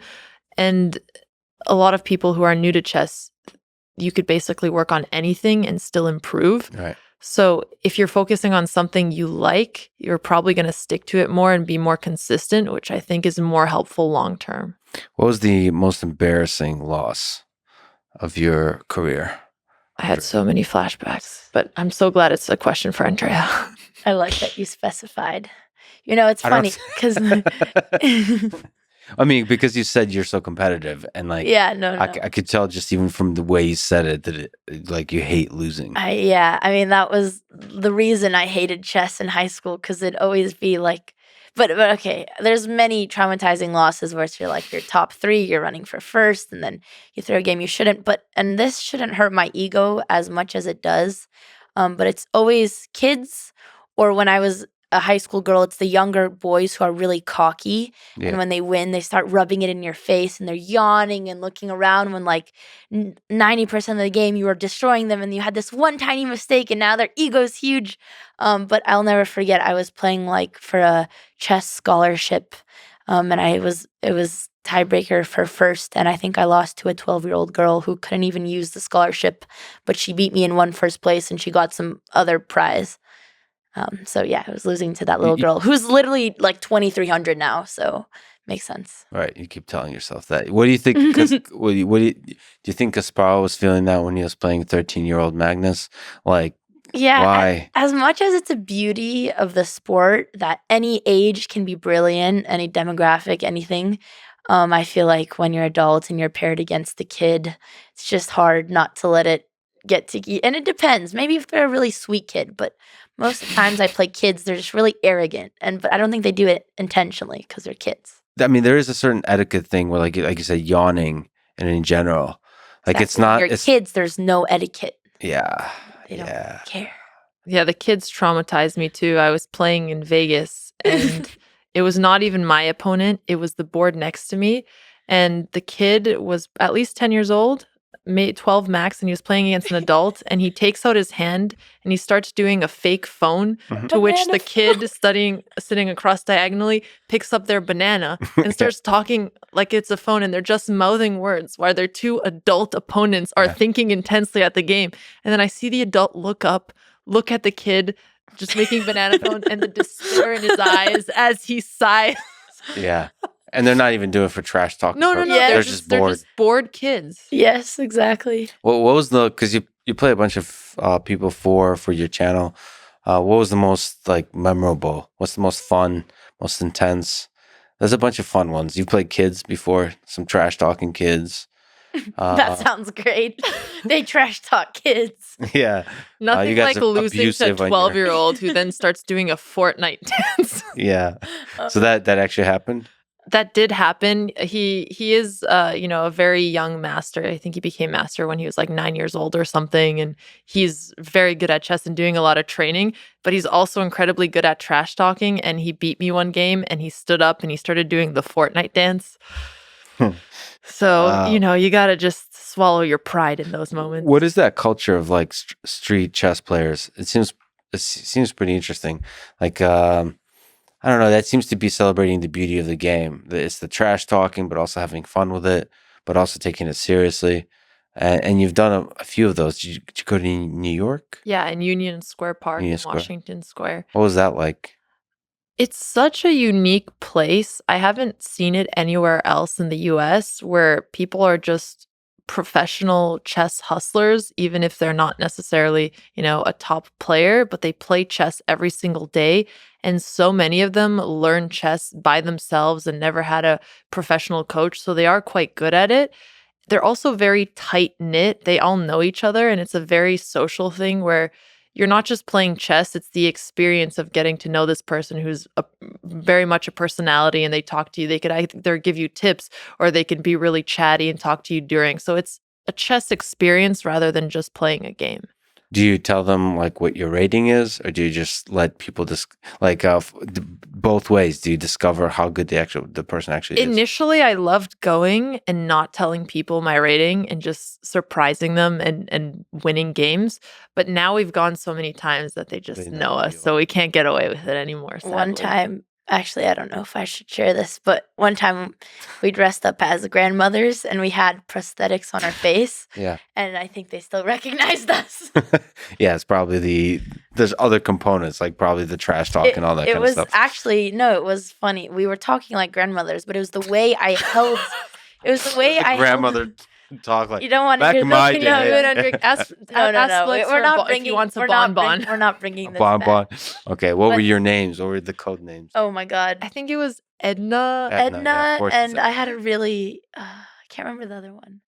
But Yeah. it was embarrassing because we were walking so slowly, and Andrea dropped her cane or something at one point. And then people in the park They came were to help helping her, me, and we felt so And I'm like embarrassed. my bonbons. But yeah, it was funny because they didn't know it was us until he saw the way I reached for my pawn, and he said the way you held your pawn, I knew it was you. It was like such a niche thing. That was what blew the grandma cover. Yeah, do you have a style of how you play physically? Is that I didn't think we recognizable? did until grandma went to play chess. But Yeah, I've never thought about that. yeah, I think our style is just trash talking now. Like style is very. If you're talking about style on YouTube and Twitch, we definitely have a distinctive style. What's that? What's your Talking distinctive? Just talking shit. But yes. but not going too far. No, definitely. That's definitely going to. If it's us two against each other, Oh, we trash talk each other so hard. so brutally. And I love looking at Andrea and Like, you watching get her little genuinely nose annoyed. scrunch up as she's annoyed, and the satisfaction I get when that happens. How many times do you play against each other online publicly? I think I've seen a couple of games. We played a lot of times. We try not to do it too often because it's repetitive, but every now and then when we haven't done it for a while, we'll go at it again. What do you mean repetitive? Is that implied trash talk right there? No, it just we play similar openings, so you And- just Got start it. seeing It's the same position opening too against often. each other every time. And Andrea's really refuse good to at play new openings, so I openings. just start playing bad openings to get her out of her Yeah. preparation because I don't like opening theory very much. I just like playing the game and getting into middle games and end games. But But yeah, typically the only time we're playing each other is when we're setting up in the park and we don't have opponents yet and we need content, so we just play each other till people show up. but to we always challenge put us, stakes on the line, which to makes make it more very exciting. interesting. Because otherwise, it wouldn't be fun to play each other if there's no stakes. Where's the most fun place you've played? Is it New York? I think so. And it was actually when we set up in Times Square one night. We just brought a table with us and chess. And it's not even where people usually play chess, but it was so lively. There were all of the lights out, and so many people just kept stopping by to play chess. And it was really one of my favorite streams. It's just the opposite of like the classical chess world. It's super loud. There's music, there's cars, there's street dancers, even some naked people walking around who we had to be careful not to get banned. Yeah. But I honestly really like the chaotic fun. environments for chess games because I think it's a good way to break more into the mainstream culture and make it entertaining and appealing to anyone who doesn't know anything about chess. So that's what I And really like also in about an that. authentic way, because it's what we really like about chess when you're just enjoying the game, but also the atmosphere and the people who you're playing with. And that's one of the things that I think you see less when you're just thinking of chess as a competitive thing. You mentioned a few other games, like the Bobby Fischer games, the Candidates match, the Game of the Century, which I feel like is a weird game to call the Game of the Century when there's still like There's- a few decades left in the Yeah. century. But yeah, I mean, it wasn't an official thing. It was just the It's chess clickbait journalist. on a chess article. but Yeah. it's stuck. If you look on Yeah, no, it again did. It Wikipedia. Did stick. This is It all did I do stick. research wise. Because that particular one was a 13-year-old Fisher, Mhm. and he did a queen sacrifice. I wonder, there's that movie Searching for Bobby Fischer. Mhm. Was that related? Because didn't they have a young somebody who's supposed to be kind of like Bobby Fischer, played by Josh Waitzkin? Yeah, I think he ended up being an international master. It wasn't based on Bobby Fischer. It was based on another player, but I liked how they told it through the lens of being inspired by Bobby Fischer. Do you remember that game? Like, why do you think it was dubbed the game of the century? Was it just journalists being like, I think part of it was the atmosphere where you have the U.S. junior champion who's this 13-year-old nobody, and it's the first time he's playing in a very competitive landscape against some of the top American players. And he goes up against an international master, so somebody who's a lot stronger than he is, who's played in, Olympiads for the American team. He's having a bad tournament, but then he has this one game where he just shows off his tactical prowess and plays incredibly well. And I don't know if this is true, but in the paper clippings of it, they'd say things like grandmasters were by the board, and they would say things like, oh, Bobby is lost in this position. What is he doing? But there's this 13-year-old kid who's just playing incredibly well. And then that also happened before Bobby's started really rapidly improving at chess. Not that people knew that, but he kind of seemed like a rising star. So I think the game was beautiful, but I also think the idea of a 13-year-old kid coming out from nowhere and beating a top American player was very fascinating. And there was aggressive chess, and it was in the interesting ideas. Yep. Taking big risks. It's cool to see a 13-year-old do that. Yeah. What about you mentioned that his match against Mark Taimanov from their 71 candidates match was interesting in some way. Why is it interesting to you? Move 45. I'm looking at some notes. This is with the bishop e3. I think I know which one you're talking about. I wouldn't say a lot of these games on these lists I think are really great combinations that when tactics come into play, which is what we we're talking about, but they're very good at exemplifying lessons. This is why you study famous games, so you can apply these lessons to your own games. And I think the main takeaway for this one was they were punishing their opponent from steering away from opening principles, which is something that we learned a little earlier, where he delayed the development of his king and put his queen out a little bit too exposed.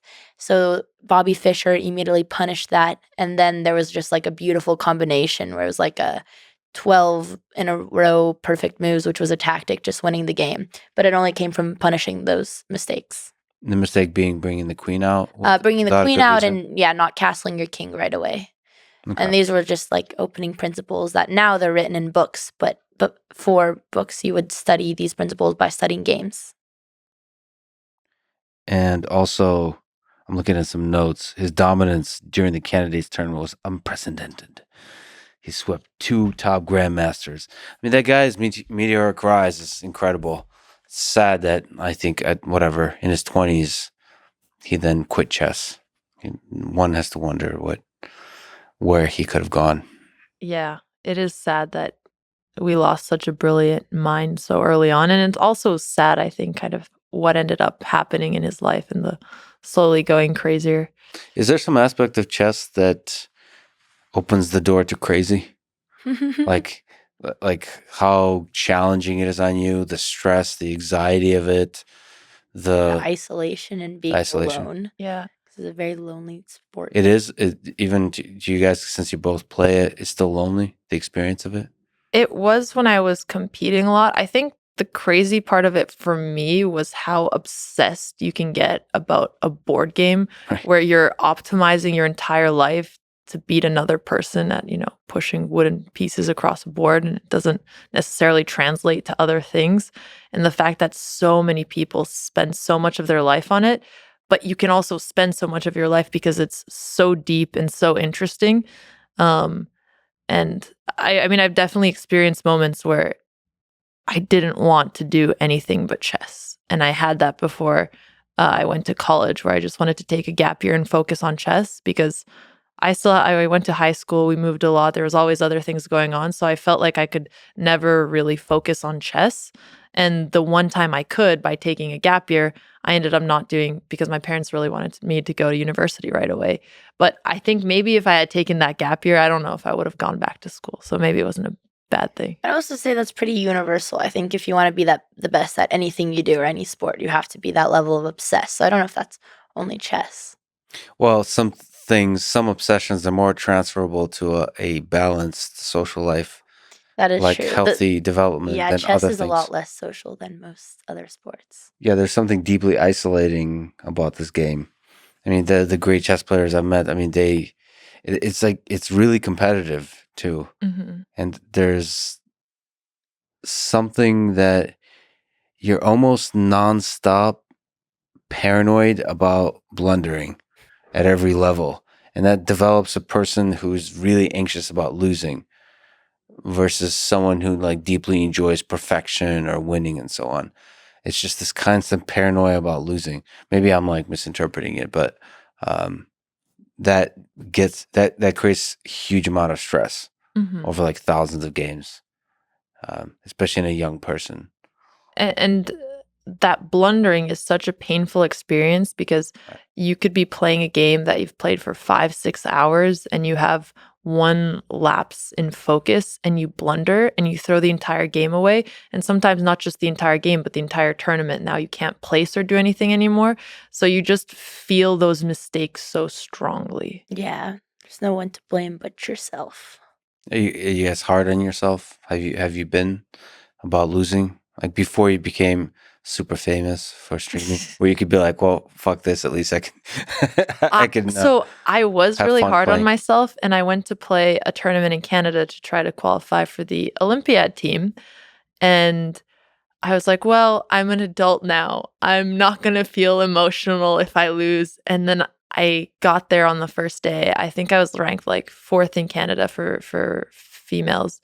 And How long ago was this? this was like or earlier in the year actually. Mhm. And I go and I lose to somebody lower rated on the first day. And I think it was because I'd blundered. And I went back to my room and I was like, I am not an adult. I'm not eating. I'm not leaving this room. I feel terrible. And I know I shouldn't, but it just cuts so deep. And then I actually ended up qualifying for the Olympiad team, but I didn't want to play because I didn't have enough time to train. And the losses are so painful that I was like, it's not worth it. Yeah, is in high school and growing up, I just remember weekends, and I think being competitive in any sport, again, probably people relate to this, which is like Yep. spending weekends crying, and even like Alex said, like punishing yourself because you're disappointed in yourself because you fight so hard and you prepare and you study, and you're like, oh, I, yeah, but that's once again on the bright side though, when you're studying so hard and after like a 4-hour game and you actually are on the opposite end and you win, you feel like such a huge rush of dopamine and serotonin and you're like on a high from the win. So there's also plus sides where you can Yeah. turn this around. But yeah, like Alex said, like losing after preparing for something and fighting on hours and hours is the worst feeling in the world. Did you ever get anything like that with martial arts? Yeah, so wrestling. I wrestled all through high school and middle school. Definitely, so it's an individual sport. I did a lot of individual sport, tennis, those kinds of things. But I think even with wrestling and tennis, you're still on a team. Right. You can still like, there's still a camaraderie there. I feel like with chess, especially you go on your own with the tournaments, like you really are alone. But I mean, I always personally just had like a very self-critical mind in general. I would not. This is one of the reasons I decided not to play chess because I think when I was really young, I met somebody who was able to play blindfold chess. Yeah. They were teaching me. They were laying in there on the couch, trashed, drinking and smoking. And there were Sounds like a Russian. yeah, exactly. They're now a faculty somewhere in the United States. I forget where, but he making jokes, talking to others, and he would move the pieces like he would yell across the room. Mm-hmm. And I remember thinking that if a person is able to do that, then that kind of world you can live in inside your mind that becomes the chessboard. To me, that meant like the chessboard is not just out here; it could be in here, and you could do these beautiful. You can create these beautiful patterns in your mind. I thought like I had such a strong pull towards that, where I had to decide either I'm going to dedicate everything to this or not. You can't do half-assed, Yep. and then that's when I decided to walk away from it because I had so much other beautiful things in my life. I loved mathematics. I loved just everything was beautiful to me. I thought chess would pull me all in, Mm-hmm. and there was nothing like it. I think in my whole life since then. I think it's such a dangerous addiction. Yeah. It's such a beautiful addiction, but it's a dangerous one, depending on what your mind is like. It reminds me of something I thought of before I stopped competing as much. And I'd look at people and think, imagine being so intelligent that you could become a grandmaster and yet only spending the rest of your life being a grandmaster. Because it's one of those things where it does require a lot of mental power, but by doing chess, you're not going to be able to explore other subjects deeply. Yeah. And not in a way that is bad necessarily, more in admiration and wondering what else could have been, because I've just seen people get to these levels of obsession where it's all they want to do, and they're grandmasters, but they're not even top players, so they're never going to make a living out of it. They'll make like maybe 30, 40K a year max. They can't even focus on their competitive chess because they have to supplement it by teaching and doing things they don't like. And it's just because of how strong of an obsession it can be, because it truly is very intellectually rewarding. And I think that's what people are addicted to in the self-improvement, but you can get that from a lot of other things as well. Well, I think for me, what I was inspired by that stuck with me is that a human being could be so good at one thing. Right. But to me, that person on the couch drinking and so on, I assumed he was the best chess player in the world. Like that to be able to play inside your head, Right. it just felt like a feat that's incredible. And so I fell in love with the idea that I hope to be something like that in my life at something. It would be pretty cool to be really good at one thing. And like life in some sense is a search for the things that you could be that good at. I didn't even think about like how much money does it make or any of that. Is can I fall in love with something and make it a life pursuit where I can be damn good at it? And the being damn good at it is the source of enjoyment. Not like not to win because you want to win a tournament or win because like you just want to be better than somebody else. No, it's for the beauty of the game itself or the beauty of the activity itself. And then you realize that that's one of the compelling things about chess. It is a game with rules and you can win. If you want to be really damn good in some aspect of life like that, it's harder. It's a harder and weirder pursuit. Don't you feel like you kind of did that with computer science or AI related things? Like getting that level of damn good. That's one of the cool things about AI and robotics or intellectual pursuits or scientific pursuits is you can spend until you're 80 That's doing it. true. So I'm in the early days of that. One of the reasons I came to Texas, one of the reasons I didn't want to pursue an academic career at MIT is I want to build a company. And so I'm in the early days of that AI company. And so it's an open world to see if I'm actually going to be good at it. But the thing that's there that I've been cognizant of my whole life is that I have a passion for it. Something within me draws me to that thing. And you have to listen to that voice. So with chess, you're fucked unless you like early on are really training really hard. I think life is more forgiving. You can be world class at a thing after making a lot of mistakes and after spending the first few decades of your life doing something completely different. In chess, it's like an Olympic sport. Like there's no perfection is a requirement, is a necessity. What do you think is that pursuit for you? Like why did you decide to stream? What drew you? I like these questions. Now we're really getting deep. Yeah, this is like a therapy session. I mean, what isn't it terrifying to be in front of a camera? Well, it's terrifying to be in front of 5 cameras. This setup is Correction, 6. 6. Okay. It's more terrifying for me to try to remember if I actually turn them all. I'm like I mentioned to you off mic, I'm still suffering from a bit of PTSD after screwing up a recording of Magnus. He had to console me because that was the thing is I felt okay, you want to build robots. If you can't get a camera to even run correctly, how are you going to do anything else in life? Oh no, Like, don't let it yourself spiral up like like that. It was spiraling hard. Yeah. And I was just laying there and just feeling sorry for myself. But I think that feeling, by the way, on a small tangent, is really useful. Like, Yeah.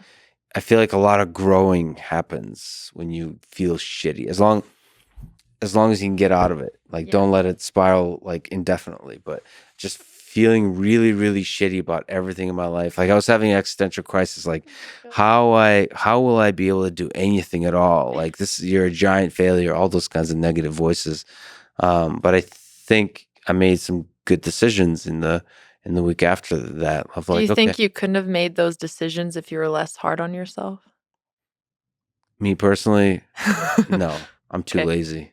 Okay, so you really need to be angry at yourself enough to go and do what Yeah, you it's need not to even do. anger. It's just upset of Yeah. being self-critical. Like also for me personally, because I don't have proclivities for depression, I have a lot more room to feel extremely shitty about myself. So if you're somebody that can get stuck in that place, like clinically depressed, you have to be really, really careful. You have to notice the triggers. You don't want to get into that place. But for me, just looking empirically, feeling shitty has always been productive. Like it makes me long-term happier.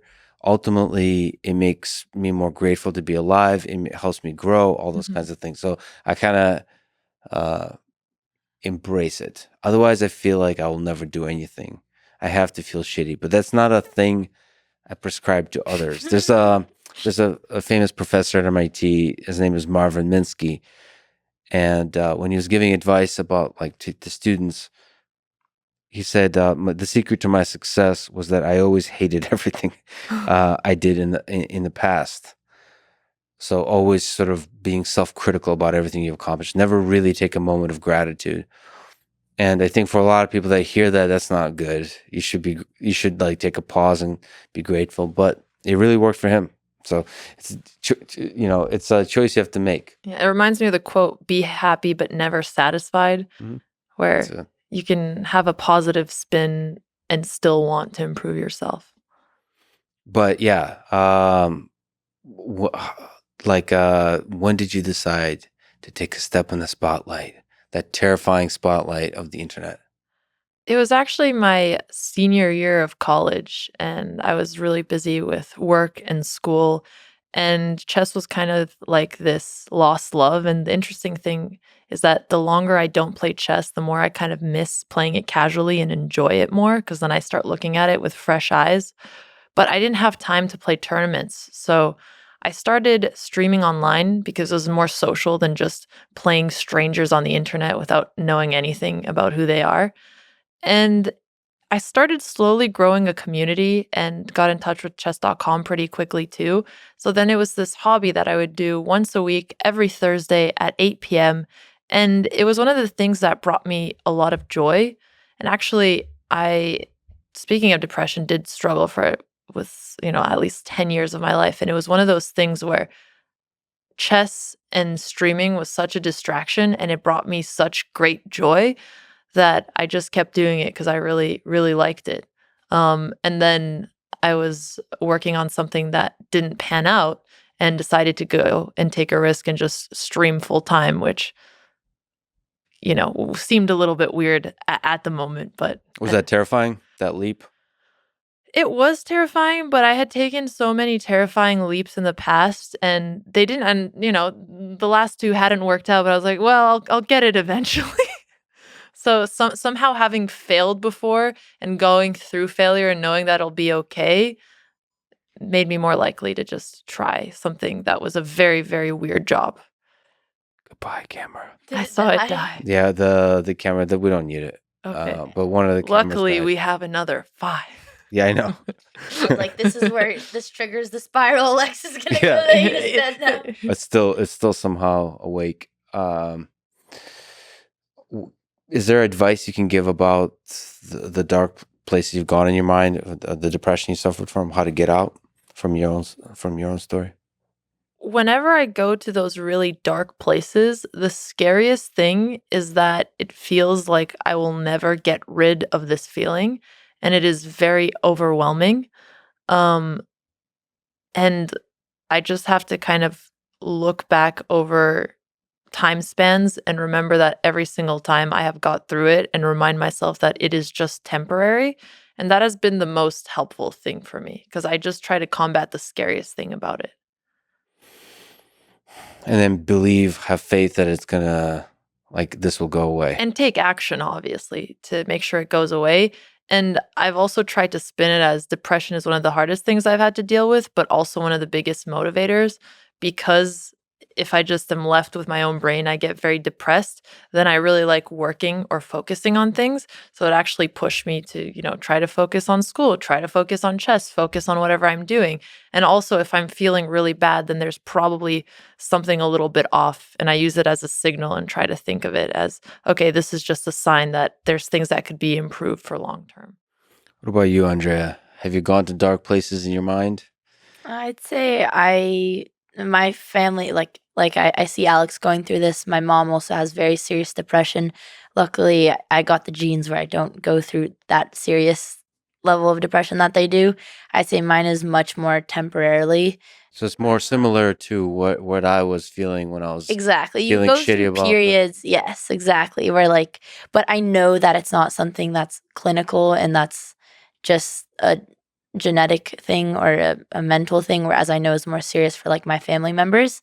And I did relate a lot with you where you're saying where that really pushes you. And I felt that a lot through content where you just kind of feel hopeless and kind of like an existential crisis where I don't like the content I'm doing. And that's what pushes me to okay, you have no choice but to try something that now you're going to be passionate about, because otherwise you're going to be stuck in this never ending cycle.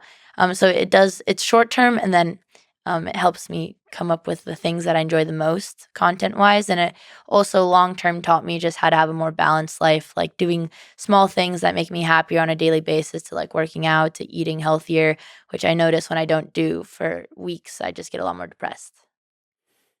What has playing chess taught you about life? Has it has it made you better at life in any kind of way, or has it made you worse? A lot of people kind of romanticize the idea that chess is kind of like life, or life is kind of like chess. Yep. And becoming better at making decisions on the chessboard is going to make you better at making decisions in life. Is there some truth to that? I always shy away from these comparisons with chess and life. Because yeah, it has both positives and negatives. So one thing it really helps develop from an early age is having an analytical mind. But then you could also get paralysis of analysis, where you've just thought of everything to death and you're moving too slowly when you just have to keep going forward because there's not a great path ahead. So it's more like exercising your brain and staying sharp, and then also applying that to other things. Whereas if instead of playing chess, you were watching TV or something like that, you'd probably end up being less sharp. Yeah, Sure. I Yeah. used to in high school. I'd always preach chess transfers to life skills. College I would essays. teach. I taught chess for juvenile department, for special education school. I'd cite Yeah. studies in prisons where oh, playing chess helped them with X, and for your kids it helps with teamwork and thinking over life choices. And now that I'm older, I don't believe in any of that BS. But I do think that the process of working really hard at something, which takes really long to see results, and you have to be really dedicated. And I remember in high school and in middle school, well, all my friends, they were having fun on the weekends, and I'd have to be there studying 2 hours of chess a day and knowing one day it'll pay off. But for 2, 3 years, nothing paid off. Kind of learning that type of patience with anything. It's like getting a real job. I can't say I ever really worked a real job in my life since I went straight into streaming and I got to work for myself. But I'd say it's what people go to college for. They learn how to live in the real world. And I'd say that that's what chess taught me as a kid. When you're streaming, when you're doing the creative work, do you feel lonely? So a bunch of creators talk about sort of it's counterintuitive because you're famous now. But it's, Sort of, not quite, but We're very lucky to have each other. So there's say the that. source of the comfort and the is there some sense where it's isolating to have these personalities? They have to be, always be having fun, being wild, and so on. Or is it actually the opposite? Is it a source of comfort to know that there's so many cool people out there that are giving you their love? And it started as a source of comfort because it started with a very small community who would be something it would be around 200 to 300 viewers, and only like 30 to 40 of them would actually chat actively. So you felt like it was a community, not an audience. So you like knew them personally almost. Yeah, exactly. And it was people who were interested in chess, and I would really enjoy that. And then as, we started growing bigger, the audience kind of changed where they're not there for you personally. They're there while you're entertaining. And it changed for me. And I ended up being a lot more self-conscious of things online and started even thinking of myself more like a product than a human being when I'm online, because I had to. Brand. Yes, exactly. Otherwise, you just start taking everything personally that people comment about you, and it's based off a very small I see. So it was almost clip. a kind of a defense mechanism. Exactly.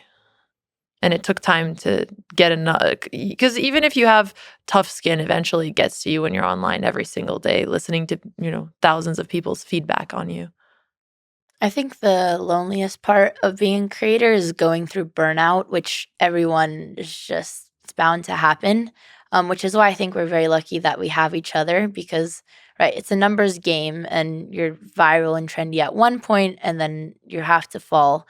And then there's months where you're just grinding. And I just come every into Andrea's day. room. I'm like, Andrea, we're And relevant. That's where I'm And glad. That's really like the worst part of being a creator and figuring out how to get over that hump. But it makes me very grateful that I have my sister, because I know that I'm not the only person going through it. And yeah, I know that most of my creator friends feel very lonely in that process because they don't have someone who's their family and their business partner and they're working by each other side by side. You kind of tie in your self-worth to your job Exactly. and your content, and maybe even more extremely than other jobs, because you also are the entire company and the entire product. So when things are going well or when things are not, you just need to be You think careful to it's not you. reflect it like, oh, Yeah. I am doing bad. I am bad, rather than the trends have now changed. There's outside things. We're going to keep going. And this is just the normal waves, which is how we think about it now. And also just about, are we enjoying it? Is this what we want to make? But we were stuck in the camp for a while when we 10x'd our viewership after the pandemic, because people were home and playing chess. And then, of course, that dropped by like 70%. And then you see that and you're trying your best.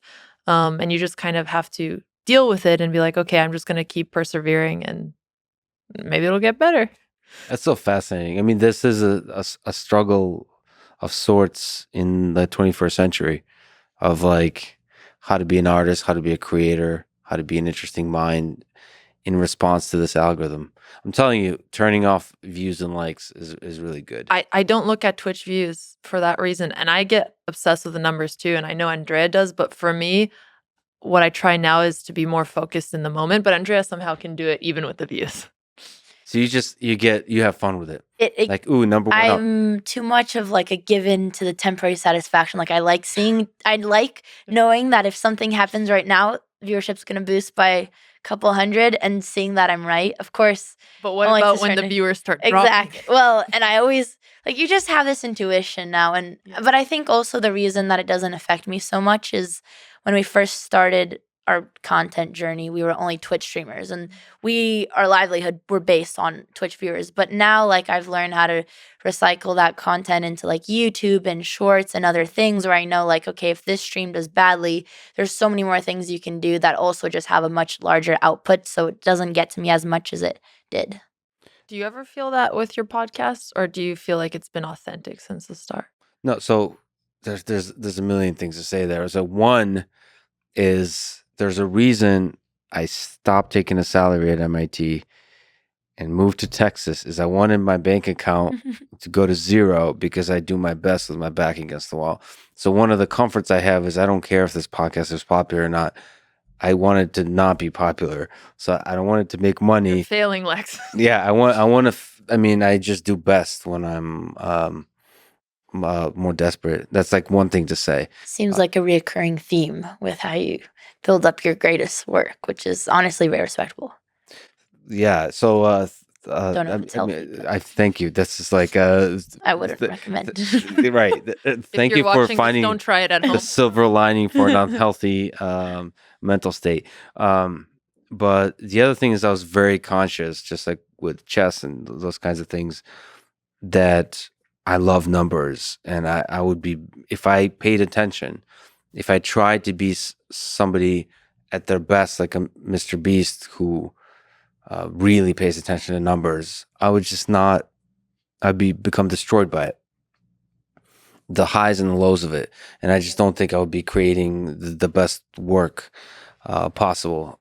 But one of the big benefits of a podcast is listeners, and there's an intimacy with the voice, and I think that is much more stable and a deeper and a more meaningful connection than YouTube. YouTube is a fickle mistress, so it's a weird drug that like it really wants With you. very addicting feedback loops. When you have a video that's number 1 out of 10, Yeah. oh my God, the adrenaline you get. And then the thing I really don't like also is the world like will introduce you as a person that has a video on YouTube with some X number of views. Like the world wants you to be addicted to these numbers. Because they associate it with having done a good job. Yeah, Because that's what people think views are, even if it's not. Right. And primarily because they don't have any other signal of what's a good job. I think the much better signal is people that are close to you, your family, your colleagues, that say, wow, that was cool. I listened to that. That was really, I didn't know this. This was really powerful. This is really moving and so on. But definitely I'm terrified of numbers because I feel like, just like I said, I'd rather be, I'd rather be a Stanley Kubrick, right? You'd rather create great art, like not to be pretentious, but the best possible thing you can create. Whatever the beauty that's the capacity for creating beauty that's in you, I would like to maximize that. And I feel like for some people like Mr. Beast, I think those are perfectly aligned because he just loves the most epic thing possible, but not for everybody. I think there's a lot of people for whom that's not perfectly aligned. And so I'm definitely one of those. And I'm still really confused why anybody listens to this anyway.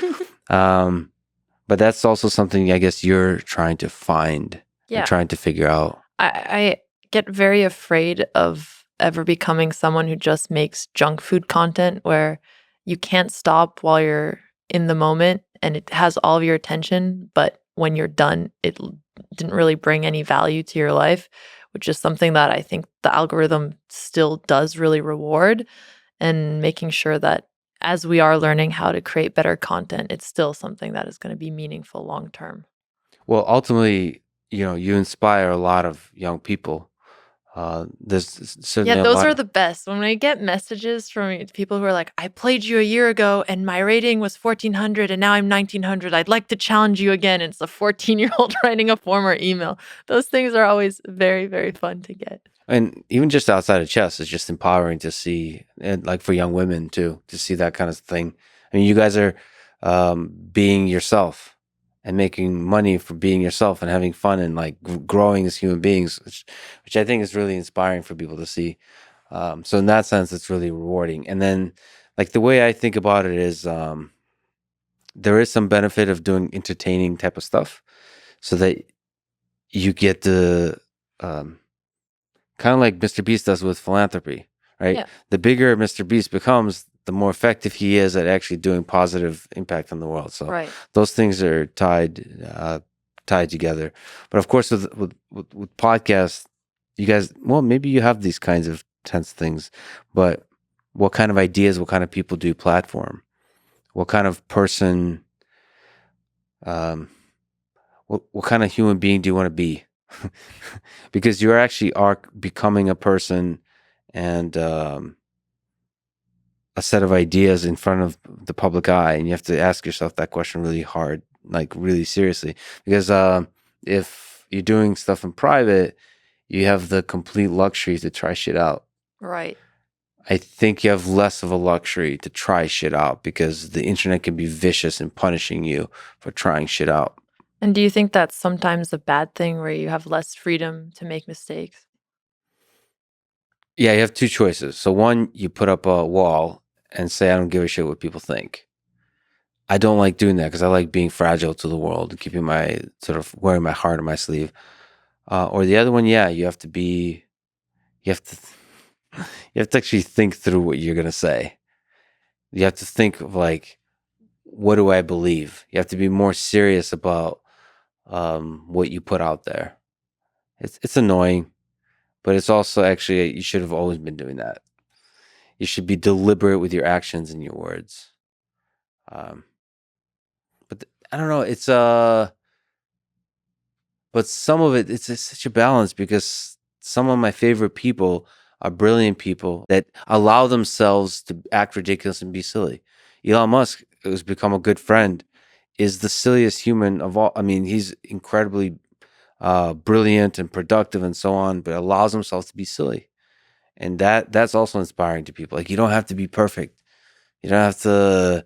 You can be a giant weird mess, and it's okay. So it's a balance. I think when you start to delve into political topics, into topics that really get tense for people, then you have to be a little bit more careful and deliberate. But it's also wise to stay the hell away from those topics in general. Like I mentioned to you offline, somebody I've been debating whether I want to talk to or not is Karyakin on the chessboard because chess is just a game, but throughout the history of the 20th century, it was played between the Russians and the Americans and so on, where they were at war, cold or hot war, and those are interesting. Those are interesting conversations to be had at the Olympics and so on. It's not just a game in some sense. It's like a mini war.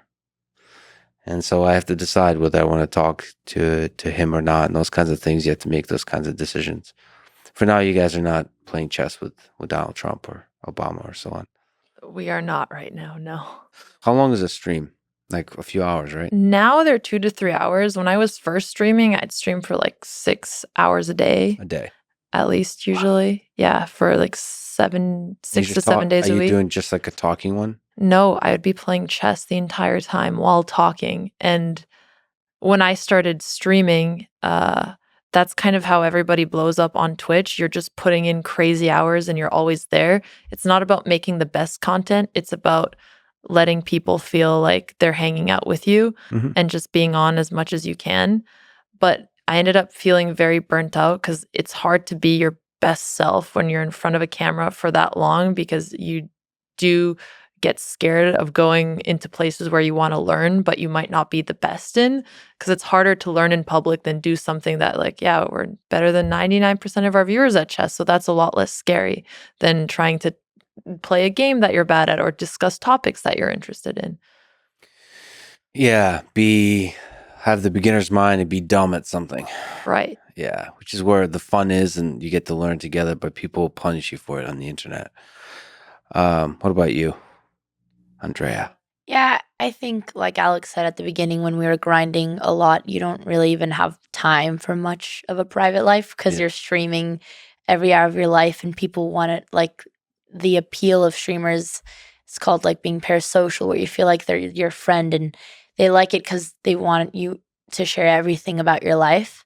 Really the main challenge for me at first when trying to prioritize quantity over quality, which we're not doing anymore, was realizing that I can't turn everything I'm interested in and every passion into content. Before I'm like, well, I must stream more, but I like music and I like playing piano and I like reading into these topics and I like fitness. And then I try to live stream all of it. And that's just, at some point, it's like, just enjoy your time off for those hobbies and prioritize what you're good at, because that's just going to be better for the channel overall. So that was a learning lesson for sure. It's nice because there are some intersections when I have tried new things that I really enjoy and it pays off, but that's more less often. So it's more like you can be yourself, but only specific parts of yourself online, and the rest, sometimes it's nice to just keep private and feel that you could just give it your 100% freedom. See, I feel like I try to be the exact same person on podcasts as in private life. I really don't like hiding anything. But you're also a generalist, right? Where you have people with all topics. For us, we built our audience off of very specific things. So people sometimes feel like, even at the start when we started playing less chess, they're like, I subbed for chess. Why are you not playing chess? Exactly. People are tuning in for an interesting conversation on a bunch of topics. So like the more you are yourself, the better it is. But it is very hard when you build your brand on like one type of gaming content. Build your brand. But yeah, the way you become a journalist is you slowly expand. Mhm. It's expand to checkers. I guess that's like a Wait. downward. Maybe poker. Poker, yeah, exactly, poker. But also just the ideas, the space of ideas. And one of the cool things about chess is when you're talking over the chessboard, it's a kind of podcast, you know. That is It's- actually an idea we've had with playing chess while also doing a podcast and talking with people. It's kind of like an icebreaker where you're also focusing on the game at the same time. But, we are slowly evolving and we're doing more things. Like one thing we wanted to do is spend less time in front of the computer.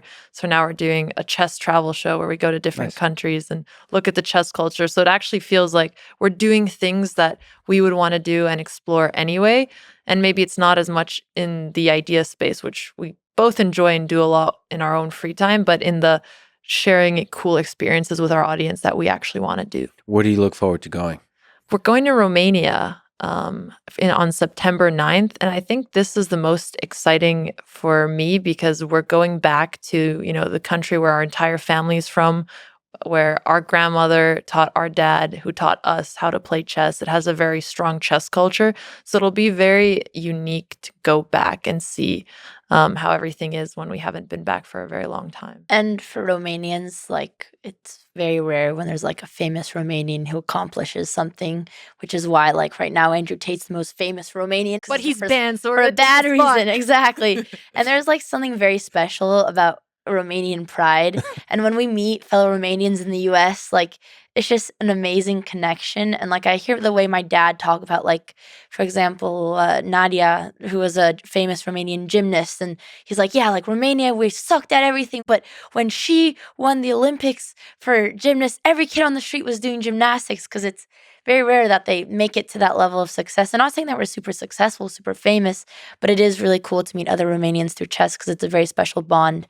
You feel like it's a community and like you Yeah. belong. Yeah. You can't get that anywhere else. Let me ask your opinion since you mentioned him, Andrew Tate. You're both women, successful women. You're both creators. So Andrew Tate is an example of somebody that has become exceptionally successful at galvanizing public attention, but he's also, from many perspectives, a misogynist. So let me ask a personal question. Do you think I should talk to him on this podcast? How would you feel as a fan?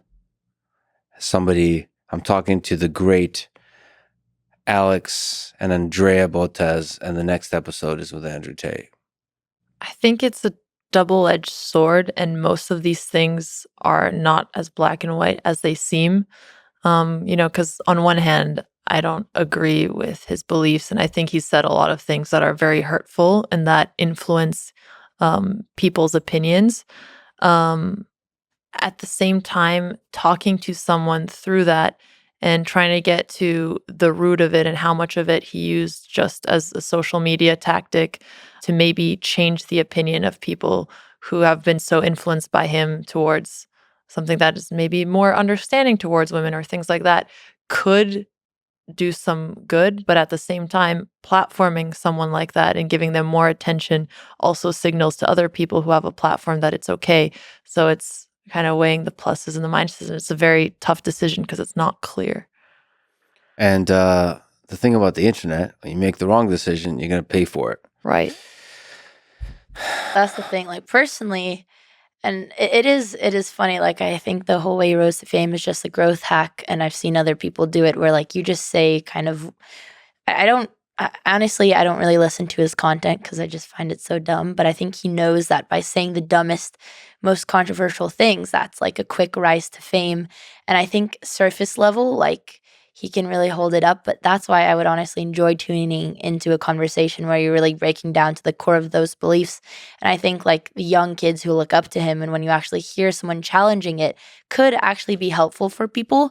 But at the same time, it's a lot of bad publicity. People see your podcast, they see, wow, like if they don't know you and they don't know why you're interviewing him and they don't listen, they'll see that and then 100% think it's for the other reason.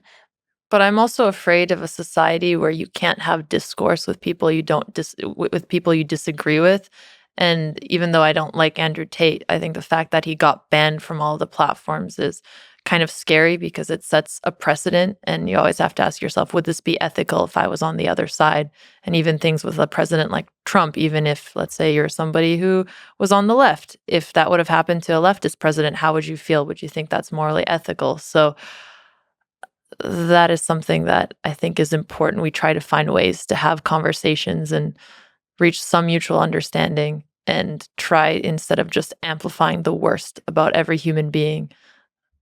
Well, so one of the major reasons I'm struggling with is because I really enjoy talking to brilliant women. I think it's also a lot of women reached out to me saying like, it is what it is, but they're inspired when a female guest is on. Yeah. And to me, if I talk to somebody like Andrew Tate, even if I have a really hard hitting, I think it could be a very good conversation that lessens the likelihood that a brilliant, powerful female will go on the show, because they'll never watch it. But the thing we do in this society is we put labels on each other. Well, Lex is the person that platforms misogynist. Yep.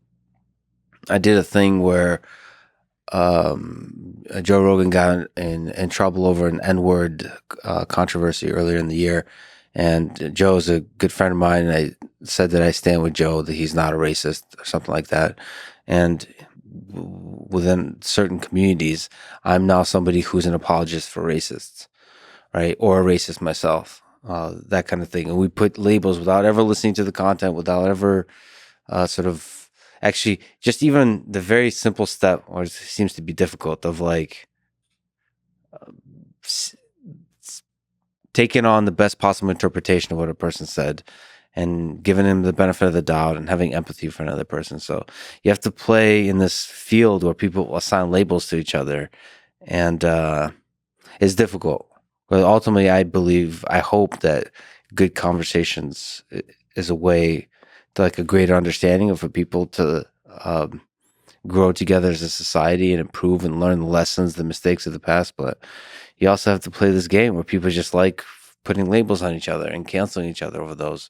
Or that guy said one thing nice about Donald Trump, he must be a far right Nazi, or the opposite. That this person said something nice about the vaccine, he must be a far left, whatever, because apologist for whatever, for Fauci. Where most of us, I think, are ultimately in the middle. It's a weird thing, but I think, and it's also painful on a personal level. Like people have written to me about things like single words, half sentences that I've said about either Putin or Zelensky, where they have hate towards me because of what I said. Either both directions. I've now accumulated very passionate people that some call me a Putin apologist, some call me a Zelensky apologist.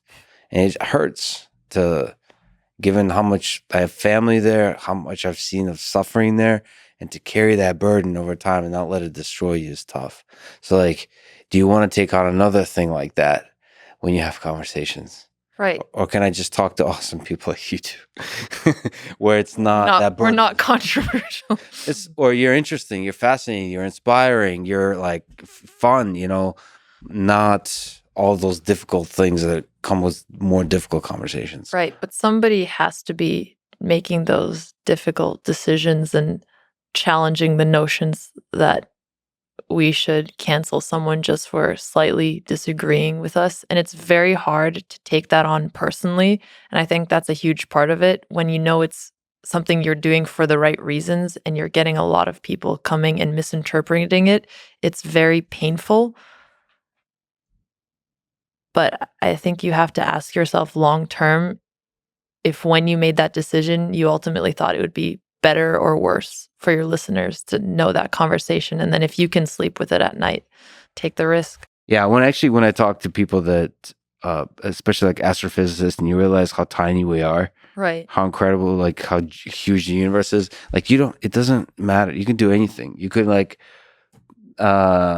you can walk around naked, talk shit to people, do whatever the hell, And actually, in modern social media, people just like forget. It's like it's ultimately liberating.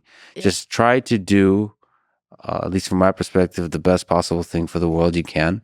Take big risks, and it doesn't matter. And that's the other thing with being canceled nowadays, because everyone's attention is much more short-sighted. You can get canceled and then it'll blow over in 3 days. And you actually see things like this on Twitch very often, where people just have outbursts of outrage and they come into your chat and they're all spamming and saying mean things. And then 3 days after, and Goes of well. course, they're not actually ever serious things. They're usually like things clipped of any streamers and like their worst moments, but then people forget about it pretty soon after. So you're able to accept that, like when somebody's being shitty to you for a day. Yeah, I mean, I still get sometimes emotional about it, especially when I'm like, oh wow, like these things are being said are not true, or like this is clearly taken out of context. But I've just accepted that it's part of the job. And if I am trying my best and I am trying things with as good intentions as possible, then I just try to learn every time that happens and be like, okay, what could I do better? And what is just part of the job? Well, let's start some controversy. Who's the greatest chess player of all time? Is it Magnus Carlsen? Is it Garry Kasparov? Is it somebody else, Bobby Fischer? Do you have a favorite, Alex? So, whenever I hear this question, I interpret it in a very specific way where it's not who was the most talented chess player or who had the most impact on the chess world, but who is the greatest at playing chess. Where if you were putting all of these players at their peak, who would be the best? And, we're kind of living in a world where obviously humans are becoming more like cyborgs and their tools make them a lot more powerful. Yes. And the computer is the most powerful tool for chess that we've ever witnessed. And the top players now, someone like Magnus Carlsen or Garry Kasparov, if they were going to go towards people like, even Lasker or Bobby Fischer back in the day, Lasker, he was world champion for 27 years. He was the best in his field by far. But would he be able to stand up to someone like Magnus Carlsen, who has had these tools? I don't think so. So most chess players have said Garry Kasparov, and I think even Magnus has said that in the past. But I like to think of it as Magnus in his peak and Garry at his peak. And because Magnus was able to live more in a computer era, I feel like so far he's the greatest of all time. And some studies say things like how there's rating inflation, but I looked into some of them and they basically calculated people's play in over the years, and it seems that there hasn't been inflation. People are just getting better, and I think it's because you have better tools at chess. And also, one of the cases. Wait, what's your? I was gonna say I disagree with that. Good, make it interesting. I think I would judge the greatest player of all time in relative to the time that they lived in. And Magnus, although he is technically the strongest chess player in history, that is because he had computers to study chess with. And of course, if you compare him to like Garry Kasparov, he plays most like stockfish. But Garry Kasparov at his time, he beat more players of his skill level than Magnus did. And Magnus loses more often. He also, of course, held the belt for 20 years more. So I'd say actually, because Garry lacked the help of computers to study chess and overall performed better against players of his skill level, I think he would be number one. Nice.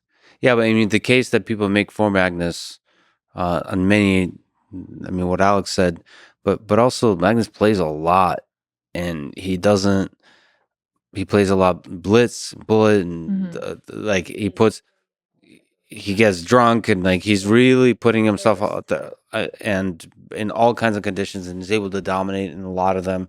We get to see many of the like losses or blunders and all that kind of stuff because he just puts himself out there. And I think Kasparov was much more like never saw him play drunk, right? Yeah, I just don't know. And it's very focused on the World Championship. It's very like very limited number of games and very focused on winning. And so there's some aspect to the versatility, the aggressive play, the fun, all of that that I think you have to give credit to. Oh, 100%. In terms of just the scope, the scale of the variety of genius exhibited by Magnus. And he might not even be done yet. I don't know if he'll ever hit 2,900, but we can't judge yet because he's not at the peak of his career potentially. What do you think about him not playing World Championship? Isn't that wild?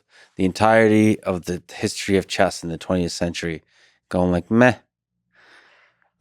Let's walking away from this one tournament that this seems to be at the center of chess. What do you think about that decision? I mean, you can't help but be disappointed as a chess fan who wants to see the best player in the world defend his title. But I also understand it on a personal level and not feeling as satisfied when you're going to the world championship and having to defend against people who are less strong than you. And also imagine winning world championships and not feeling a joy out of that. Yeah. So maybe by not doing that and focusing instead on a goal like 2,900, he'll be more likely to accomplish it because he's focusing on what actually motivates him to play chess. But I do think that it will hurt how we judge the next world champion. I think it won't change him being the best player in the world. And for someone to replace him, even let's say like Nepo versus Sting, even if one of them win, and right, on some stance it does lower the merit because now who has the World Chess Championship title isn't actually the best player in the world. And that has happened before in the past, but still going to take them the same effort to prove when they would pass him like 10, 20 years to become stronger than Magnus. So I don't think it changes the skill level that it takes to become the best chess player in the world. I think for chess fans, it's very disappointing, but I think in the overall like grand scheme of like the public view to people who don't really, to like, you know, what breaks the popular culture. And you think of what names people know who don't play chess, like Bobby Fischer did it. Most people know Kasparov over Magnus. It takes the same ability and talent, and that doesn't change. I think it does change, though, if you're playing a player who's not as strong. But I see your point as well, and I know we differ on this. Lex, I heard you ask Magnus, but what is your take on it? Well, listen, his answer is kind of brilliant, which he's not saying he's bored of the world championship. Mm-hmm. He's bored of a process that doesn't determine the best player. Mm-hmm. Like, and it's too anxiety inducing to him to have a small number of games. He's he doesn't mind losing, which is really fascinating, Mm-hmm. to a better player. Right. Or somebody who's his level. He's more anxious about losing to A weaker player. the weaker player because of the small sample size.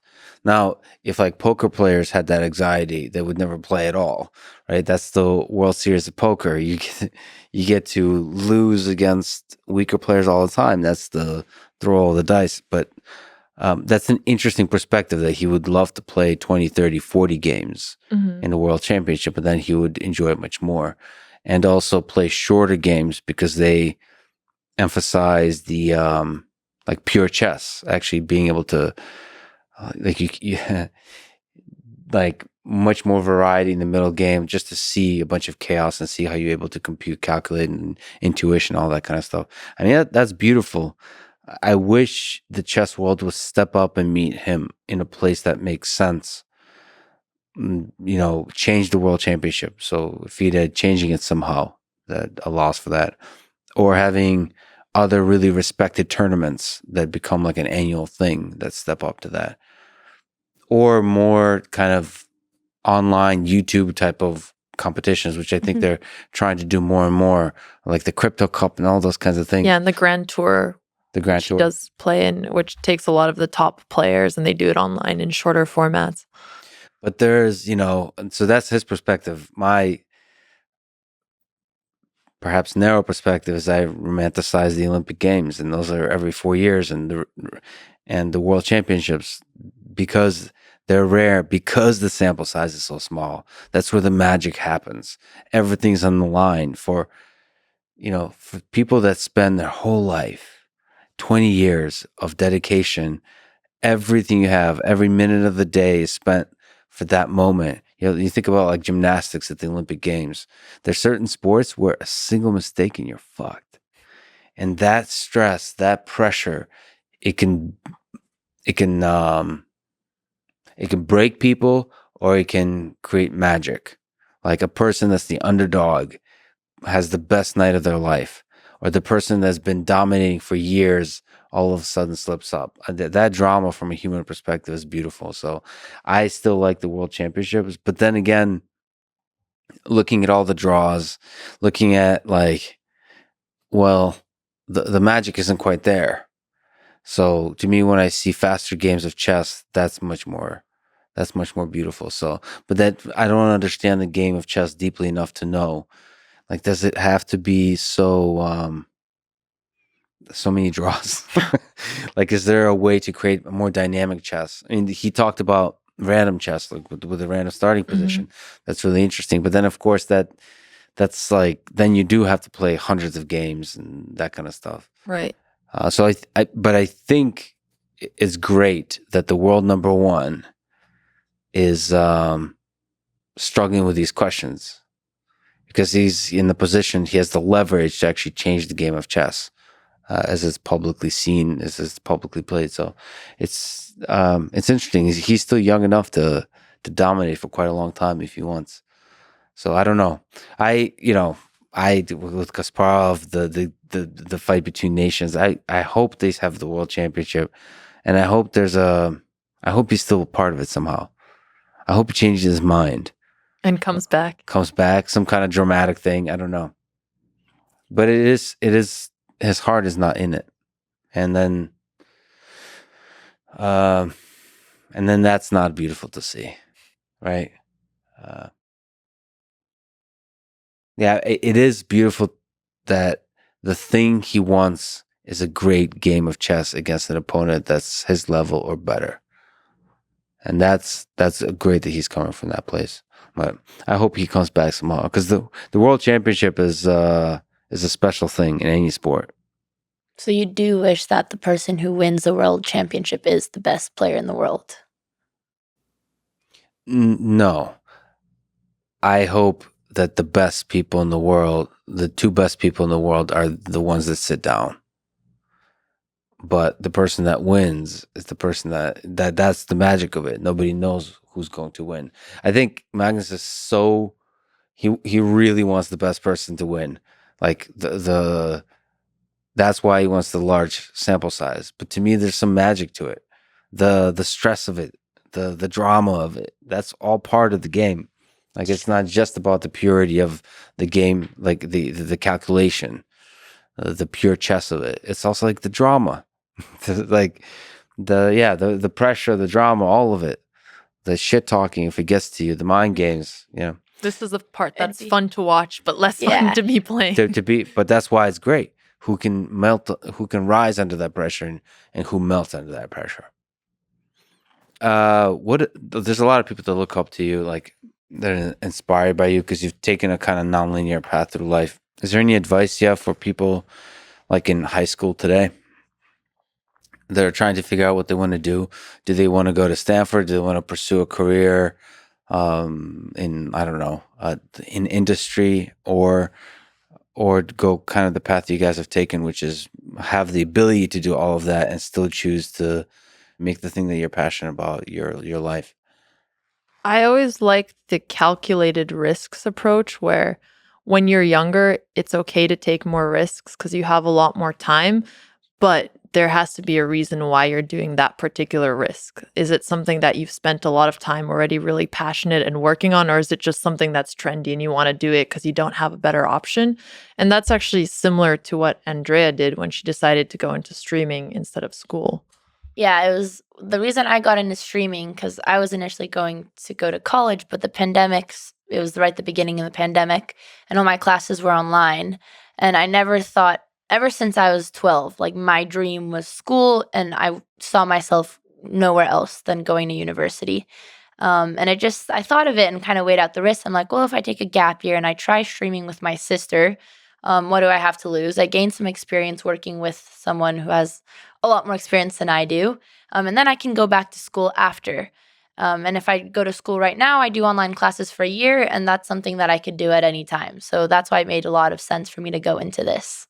But of course, this is also a very unique opportunity. So I don't know how applicable, but I do think overall the calculated risk is a really good So life lesson. is like chess. Exactly. Maybe sometimes. Exactly. Have you considered a career in professional fighting? I saw you did a self-defense class. You did a little jiu-jitsu. Did you see the 10-year-old kid who Throwing her? threw her? Yes, and apparently I could have broken a leg. But it's actually funny, like chess boxing is a thing, and I have been doing a lot of boxing. Like physical activity is like honestly one of my favorite things to do. And I have been testing it out on content. And we have a creator friend who's hosting a chess boxing tournament, but there's no woman who's could match me, unfortunately, because all the There she opponents are is. male, Yeah. and I can't fight a guy. How does chess boxing work? So you do a round of chess and a round of boxing. And we actually did a training camp for it before. And of course, like after you go into the ring. Is this real? Is this serious? It's actually, Yes, we went it's to amazing. London Chess Boxing Club. And like after No, you I've get seen like videos. I thought it's Yeah. something you just do in Russia or something. no, it's a real sport. It's Yeah. a real sport. Yeah. No, it's very cool. But after you get really tired, you're more likely to make a mistake. And So they you just call got them punched in the jaffers or face. something. Yeah, there's probably good strategies. Yeah. Like, what do you want to? Because some of it is a cardio thing. Do you want to work on your chest or You your do boxing? both. They do Yeah. both. It's very fun. But yeah, from a content perspective, I'm sure there's a lot of people that like And it's would also love very entertaining. would yeah. love to see. Would Yeah. love to see I don't that. want to see Andrea getting hit. That would be rough. I would love to Unless she doesn't get fight, hit. but I Ugh. would Is there- get And the, Our the dom- roommate the- fought in a fight, and she did end up winning. But seeing her get hit, I thought I was going to throw up. I just off think it screen. was so cool. She had no experience in boxing whatsoever. And then coming from someone in the content world where you start like waking up 6 days a week at 6 a.m. and she's training every day, like, you know, like a real professional athlete. I think like it's such a unique experience and also like a really test of how much you can really commit to this and progress. And Which I think reminds- that's really rewarding. Did you ever end up doing the marathon with David Goggins that you were training? no, I for? got injured, but we're gonna do it soon. That's on my bucket list, just to see what your limits are. You're ready to What do did it? you do leading up to this? Nothing. You're just gonna go into it's mental. It's mental anyway. Oh, you don't. But I do run a lot to make sure like there's no like you have to have a base level of fitness to make sure your body doesn't completely freak out. Mhm. But other than that, 50 plus miles is just about like taking it one step at a time and just being able to deal with the suffering and all the voices, the little voices that tell you all the excuses like, why are you doing this? This blister is bleeding, whatever the thing that makes you want to stop, just shut it off. and just Sometimes keep it going. feels like you like pain. No, well, no, but the pain does seem to show the way to progress. So in your turn in so far. my world, something that's really hard and I don't want to do, that's usually the right thing to do.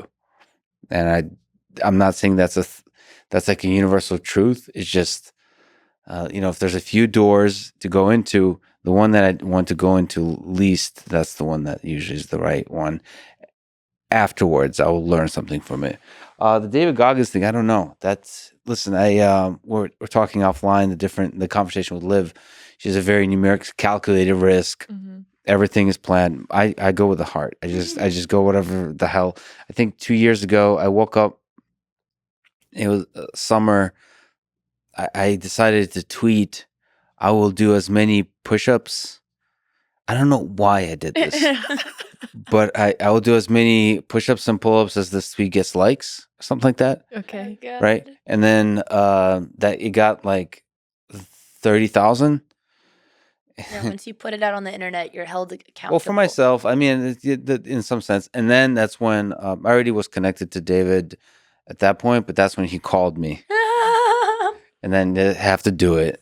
And then I did it, and it was one of the hardest things How I've long ever did done. you take? I did it for 7 days, and I got injured. So I did about a my- few wait, thousand. Wait, so this is what got you to be injured? This tweet. This challenge? No, it's different. I keep getting injured. Oh, I keep getting injured doing stupid Okay. stuff. But this particular thing, I started doing you don't realize that you have to really ramp up. So I got overuse injury, tendonitis on the shoulder all the way down to the elbow. So I took like 8 or 9 days off and then started again. And then it took about 31 days to do. 30,000. The number was like 27,000. Yeah. Wow. It took like 3-4 hours a day, Oh God. Yeah. Sounds like torture. and not, and constantly asking myself, what am I doing in my life? This is why you're single, was the voice in my head. This is what are you doing? It's like face down on the carpet, I really like exhausted. Like what? Because of a tweet? What is this? But Did you record it or you just? I did Okay. record it for myself. Okay. now imagine counter, doing so this all- every day, and that's what it's like to be a Twitch streamer. Just kidding. Right. I'm doing yeah. stupid things. Thanks Well, for content. that was out, really no important to social me, media. actually, to not make it into content. I recorded everything, so maybe one day I could publish it. I recorded it mostly because it's really hard to count Yeah. when you get exhausted. Yeah. Like you actually enter this Zen place where, with push-ups, where it's just like it's almost like breathing. You get into a rhythm, God. and you can do quite a lot. But I wanted to make sure, like, if I actually get this done, I want there to be evidence that I got it done for myself so I can count it. I had this idea that I would use machine learning to like automatically process the video to count it. But then like after like 10 days, I didn't even give a shit what anyone thought. It was about me versus me. I didn't even care. Amazing. Lex versus Lex. Yeah. And then, That's great. yeah. And David was extremely supportive. But that's when I realized like I really want to go head to head with him. Those kinds of people are beautiful. They really challenge you to your limits, whatever that is. It's like the thing is, physical exercise is such an easy way to push yourself to your limit. There's in all other walks of life, it's trickier to configure. Like, how do you push yourself to your limits in chess? It's hard to figure out. But like in Do you physical, think it's ever dangerous? yeah, and that's why it's beautiful. The danger He just likes the pain. Yeah, I don't Alex. like that It's your not the eyes pain. lit up as I said that. Yeah. like if you don't know how you're going to get out of it, you're going to have to figure out something profound. It is the About fear that yourself? pushes you. And I mean, one of the reasons I went to Ukraine is I really wanted to experience the hardship and the intensity of war that people are experiencing, so I can understand myself better, I can understand them better, so the words that are leaving my mouth are grounded in a better understanding of who they are. And I mean, the running a lot with David Goggins is just a much simpler thing to do. Simpler way to understand something about yourself, about like the limits of human nature. I think most growth happens with voluntary suffering or struggle. Involuntary stuff, that's where the dark trauma is created. But I don't know. No, maybe it is. Maybe I'm just attracted to. And what is Torture. it that your mind does when you're going through this involuntary suffering? I think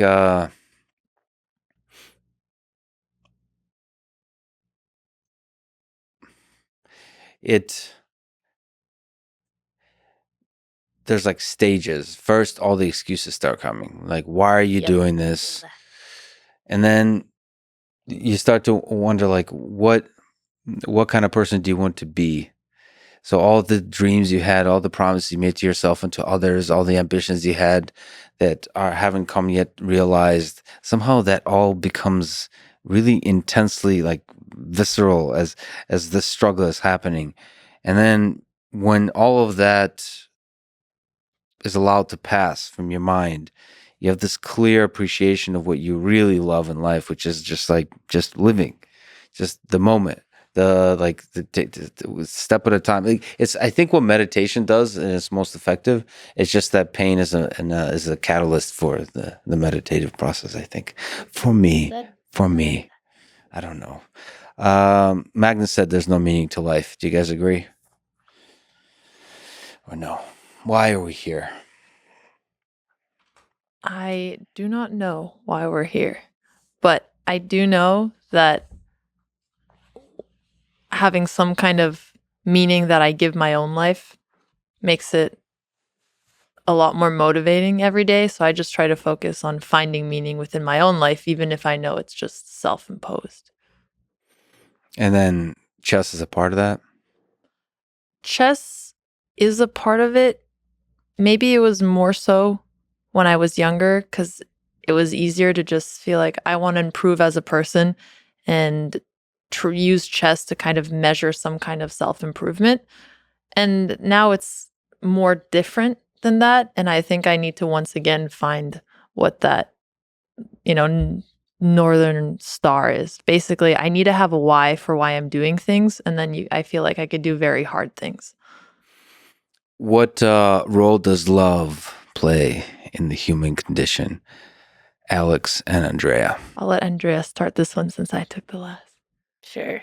And yeah, just to add my answer for the last one, I also kind of think, well, life is meaningless, but I like the Stoic idea where that's something that you live to revolt against. But for the second question, The revolt against the fundamental meaninglessness of life. I like exactly. it. Yeah. It was, what does love play? What role does love play? Yeah, in the human condition. The way I see it, love is a reason you want to share experiences with other people. That's how I see it. Like the people you really love, you want to share the things you're going through with them. The good and the bad. Yeah, exactly. That's my simple take on love. My take on it is that part of what it is to be human is to be somebody who feels things emotionally, and love is one of the most intense feelings you can have. Obviously, there's the opposite of that, and there's things like hate. But I think the love you feel for people like your parents and your friends and romantic love in that moment is much more intense than in other situations. And I think it's also just very unique to humans, and that's what I appreciate about it. Maybe that's the meaning of life. Maybe that's what the Stoics are searching for. Andrea, Alex, thank you so much for this. And thank you for an amazing conversation. Thank you for creating, keep creating, and thank you for putting knowledge and love out there in the world. Thank you for having us, Lex. It was a pleasure. And we're both big fans of your podcast, so this was really exciting for us. Thanks for listening to this conversation with Alexandra and Andrea Botez. To support this podcast, please check out our sponsors in the description. And now, let me leave you with some words from Bobby Fischer. Chess is life. Thank you for listening, and hope to see you next time.